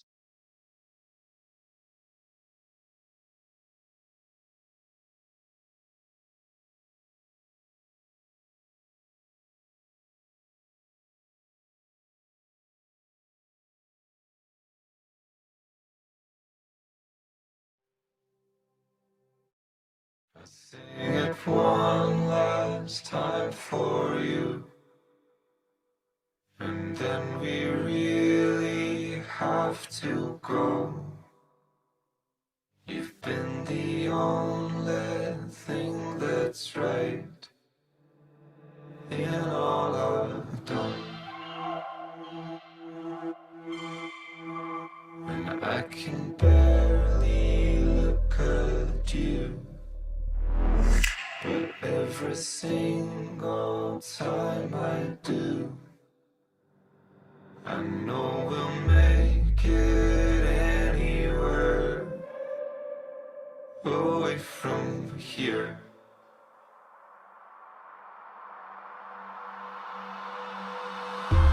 Light up, as if you have a choice. Even if you cannot hear my voice, I'll be right beside you, dear.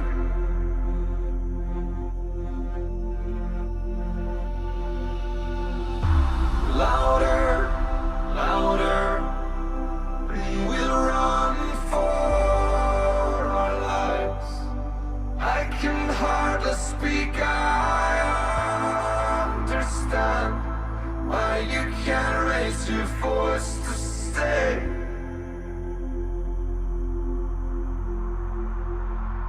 To think I might not see those eyes makes it so hard not to cry.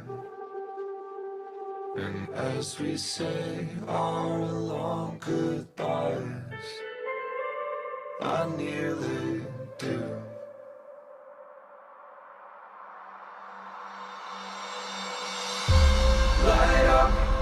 Light up, as if you have a choice.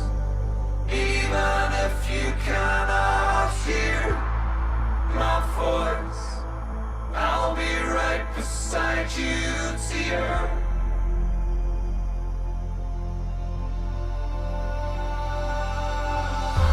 Louder, louder, and we'll run for our lives. I can hardly speak, I understand why you can't raise your voice to say.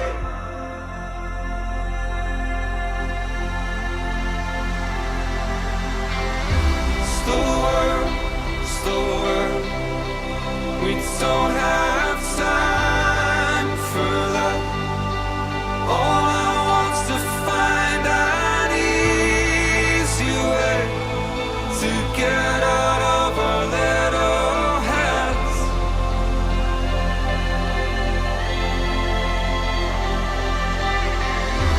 Half hearts, my dear, we're bound to be afraid, even if it's just for a few days, making up for all this mess.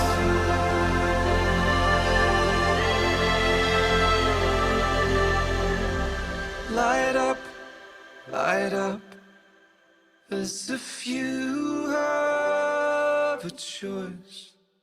Even if you cannot hear my voice, I'll be right beside you, dear. All right, everyone's back.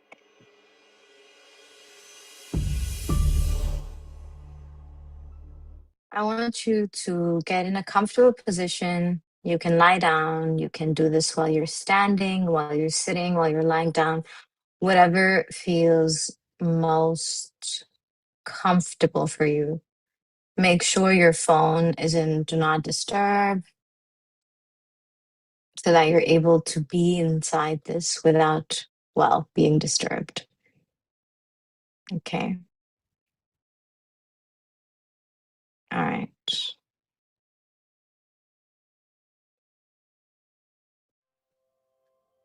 I want you to go ahead now and close your eyes.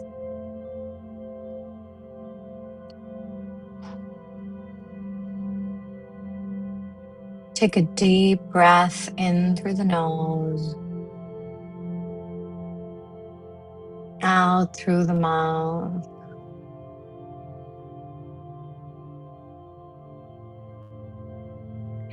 Another deep breath in and out.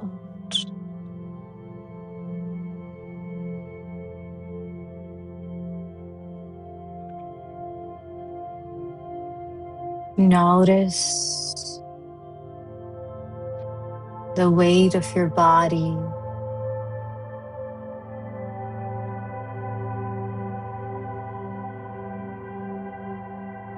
Whether you're standing, lying down, or sitting, feel your weight on the chair or on the bed.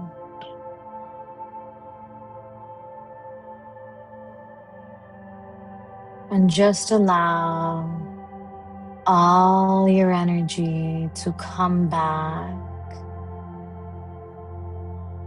into your body.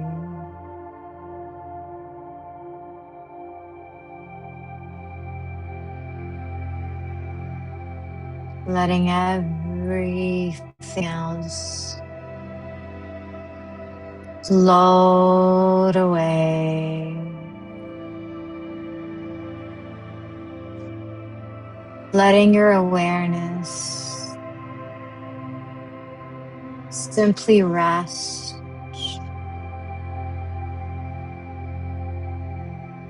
in this moment.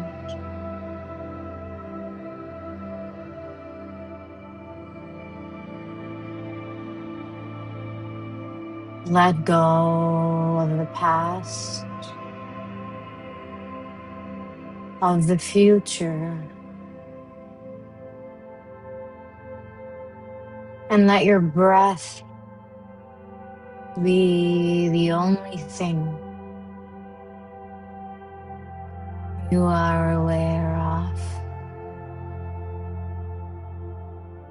Allowing your body to loosen up,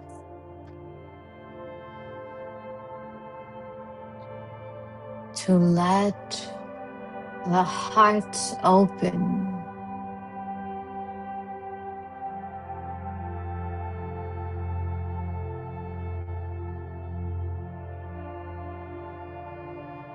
and you relax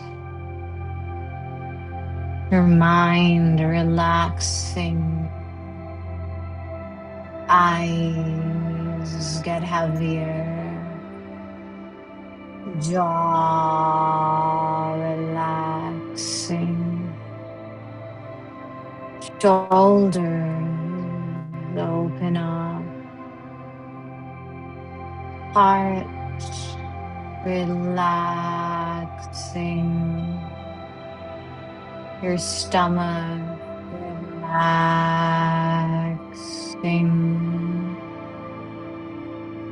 your left leg, your left foot, your right leg, your right foot,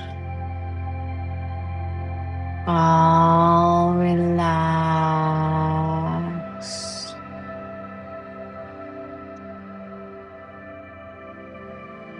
Into this moment, and let any excess energy leave your feet,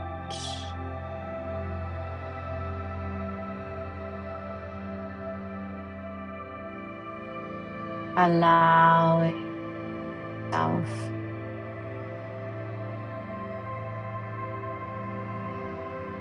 to be here, to be empty, to be still.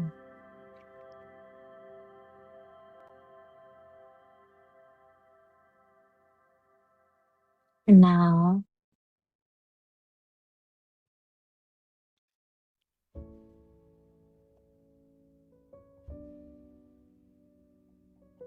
notice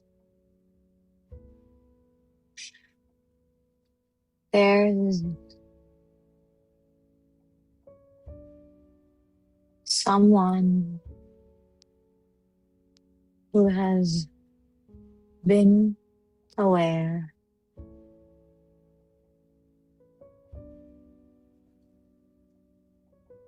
who's been noticing the breath, the hands, who notices the thoughts, that there's someone who has always been aware beyond the name, the identity, the body.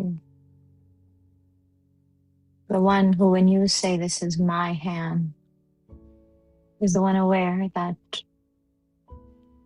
there is someone claiming ownership of the hand.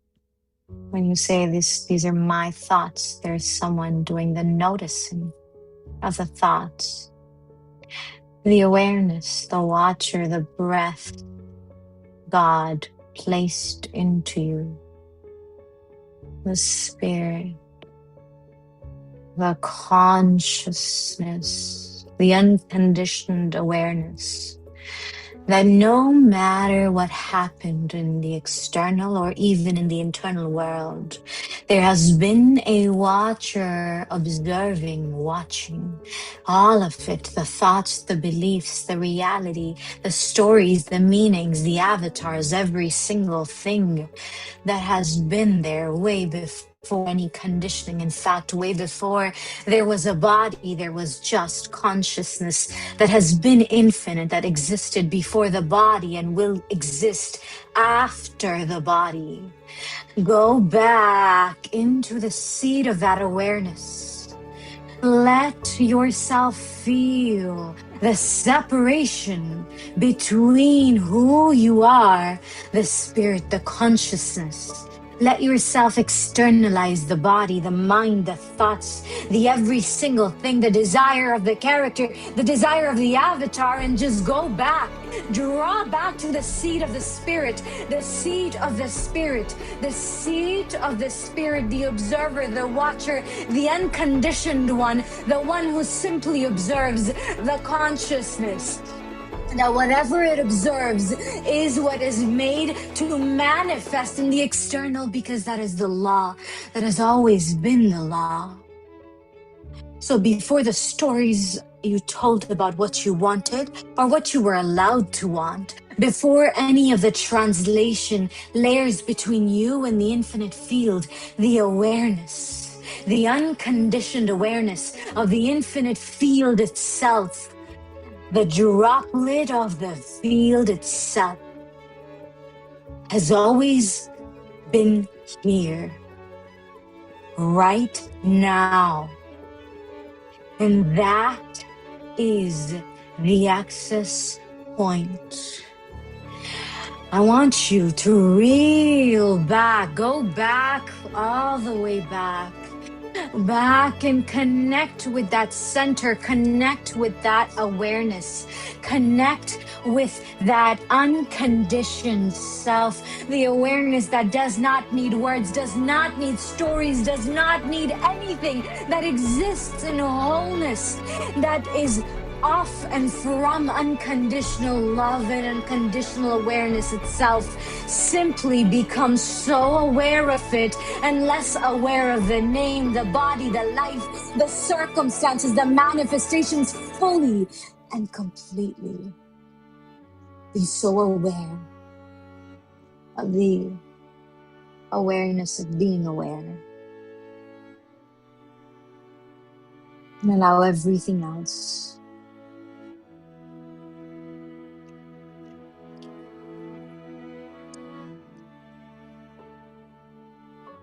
to fall out of focus.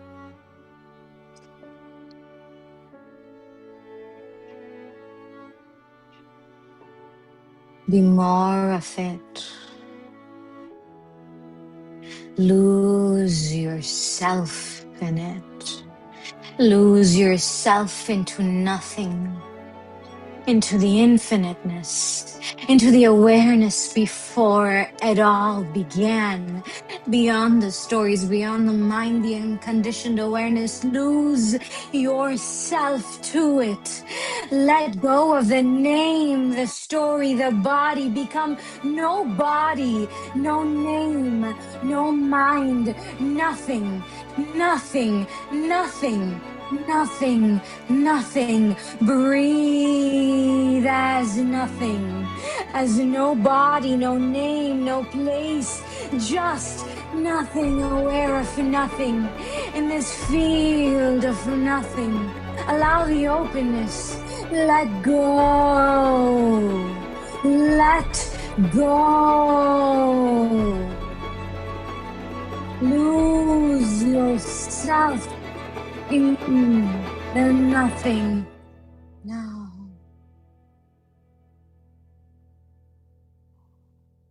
Let that be the only awareness that matters.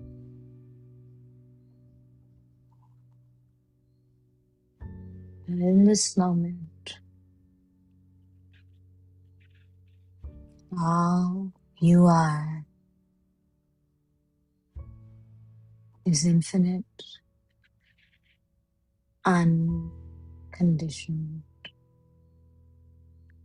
awareness. Now, from this place, from this awareness of being nothing, just an energy, an awareness, a consciousness, I want you to feel or know or allow a quality of light, not something you manufacture, just allow an openness. Like a window being raised in a room that has been closed for too long. Allow space and allow air and allow possibility. Open yourself up to the spaciousness of the infinite. Allow it to move through the body.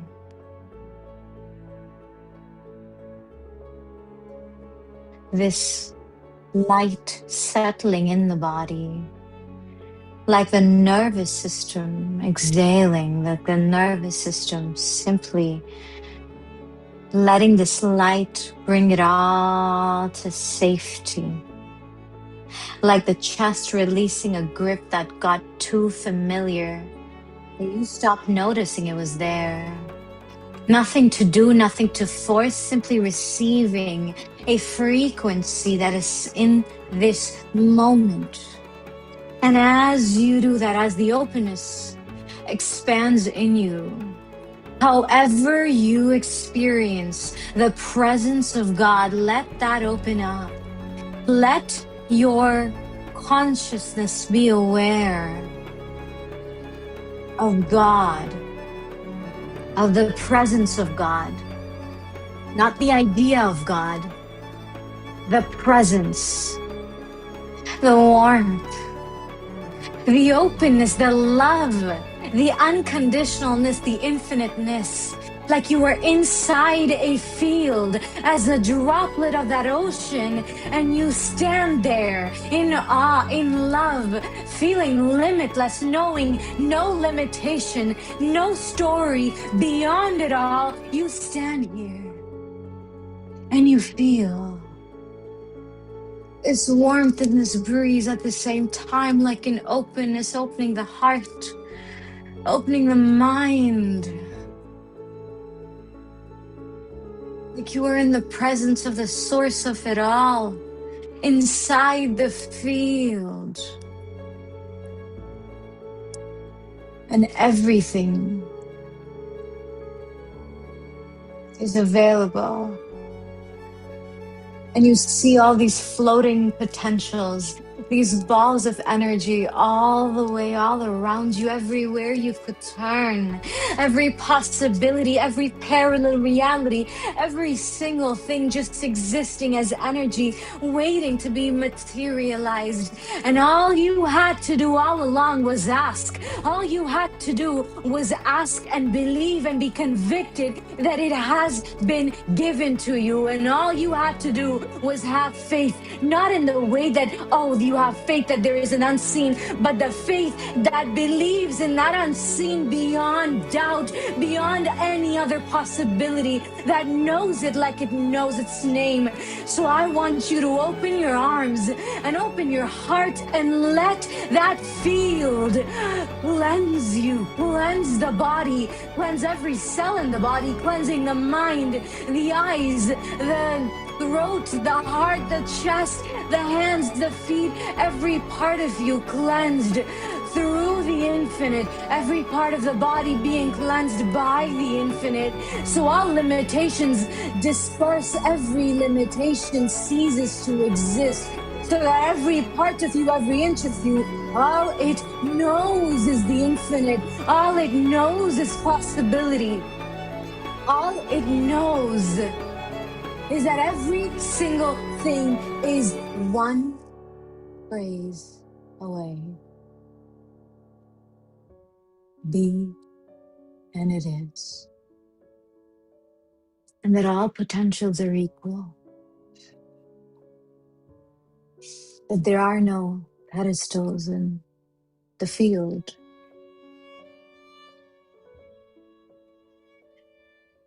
Let yourself feel. You're standing inside this field. And you feel the presence of God. This feeling of being completely held, seen, and understood simultaneously.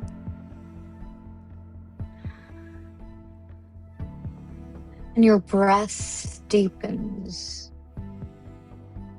And you're in the presence where everything is available. Where things you thought were a miracle were not even the floor. Where what the ego mind thought was the ceiling is a million basements away. You are in the presence of God. Feel it. Not outside of you. From within you. From within you. From within you. Closer than your jugular vein. Closer to you than your own heartbeat. Go within. Go within and experience the presence of God closer than your own heartbeat.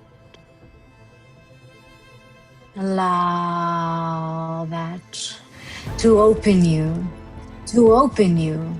And from that place of proximity, allow there to be the openness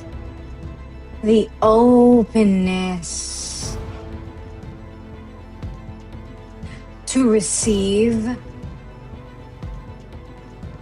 to know possibility, to know that nothing that the mind thought was a big deal is any sort of deal to the God who is right here, looking at the very life you are looking at, everything that you look at, and the mind creates a meaning to. God is watching the same thing. God is with you in every single breath. So when you become aware that in every moment, this divine intelligence moves with you, through you, with every single heartbeat, what is impossible? What is off the table? When the deep proximity is right inside. And as you feel it,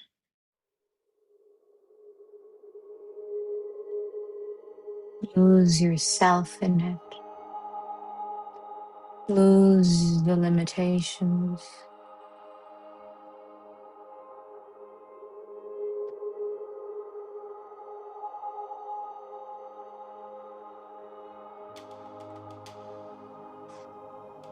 And bring to your awareness whatever desire there is, whether it's for you, for someone else, whatever that reality is. Not the edited version, not the safe one, not the one the mind thinks was practical, but truly tap into this moment of that it's just you and God over here. There's nothing else matters. There's no one else. It's you and God. And you're asked, what do you want? What do you want? What will make you happy? What is everything you could imagine to ask me for? Tell me. And you just let it all out of the heart. this and this and this and this, and just let your entire list out. And as you say these words, they almost, the words, you see them leave your body, turn into energy, and enter your body again, this time in the energy of receiving. That everything you ask for, you instantly become in that moment. You instantly receive in that moment because you are asking from the source point. So you know that the moment I ask, it's granted. And you receive it. Receive it. Receive it. Let the mind open, the jaw soften, the heart open, let the arms open, let the body receive fully, lovingly, unconditionally, like it is the most beautiful thing in the world, because it is.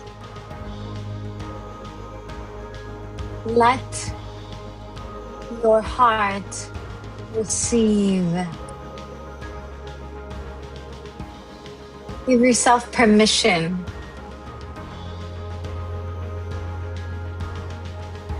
That I am literally asking from inside the field. There's nothing to do, nowhere to go, just me and my acceptance.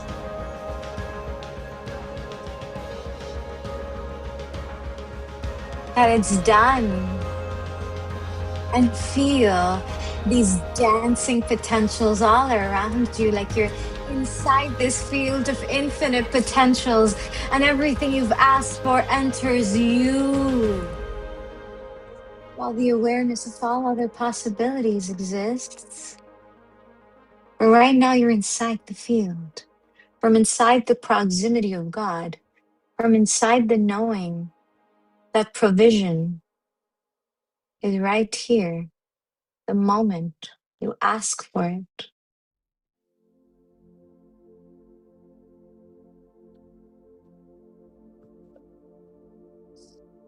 And feel your heart settle down in this moment, anchored in peace. The heart of someone who's gotten everything and so much more. Simply begin to feel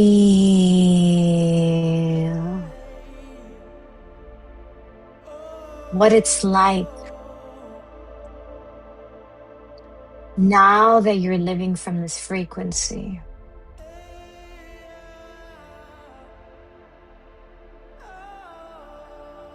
What it's like right now.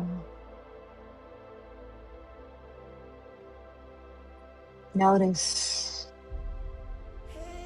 if it's already here, and if you've already received it, then allow your body to show you this is what it's like as I live from this field now. How I move in the world, the conversations I have, the joy I experience, the love that I am and I share, the way that I stop and observe life, the way that I can hold my awe and I can just take risks, and the way that I live from such audacity, the type of audacity of someone who knows that everything is bloody rigged in their favor.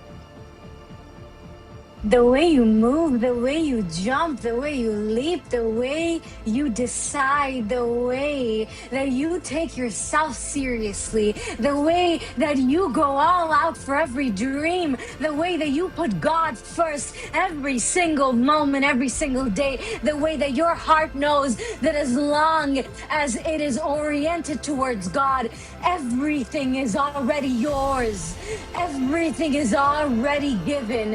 It has already been granted. And so you act from that place. You live from that place. You move from that place. You show up every single day in your life from that place. You're not waiting. You're not passive. You're not convincing yourself. You just know it. It is this fire, this audacity, this conviction that just lights up within you, that you simply know it is done now. It is all done.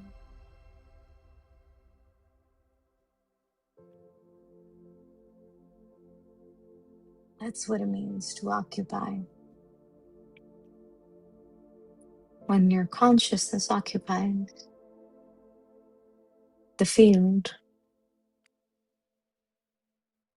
from source,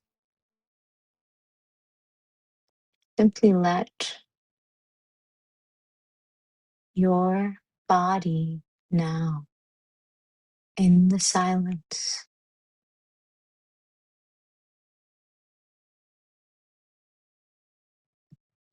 all your cells absorbing this, all your cells receiving this.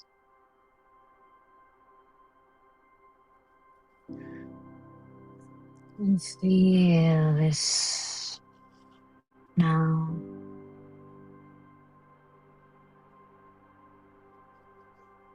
That I coexist, I subsist through the infinite field itself. That it's always accessible.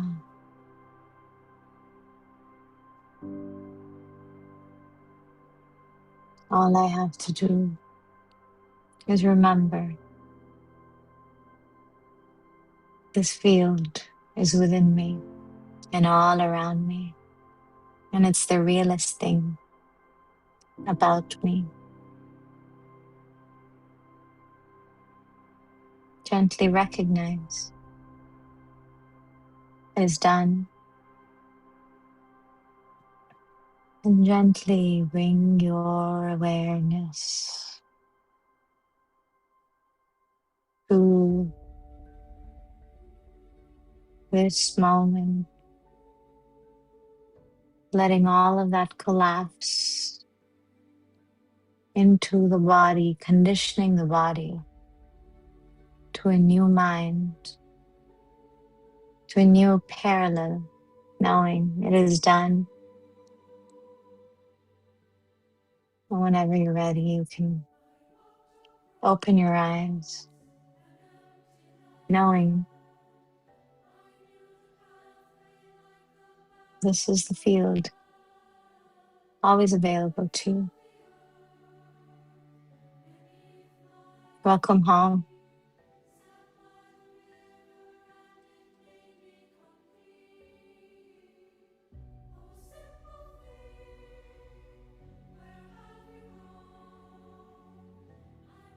This field, it's the realest thing there is. And so often we forget that. And this call was simply about the return. I love you so much. Thank you so much for being here. This was the first call of a 6 to 12 month residency called the Infinite Field.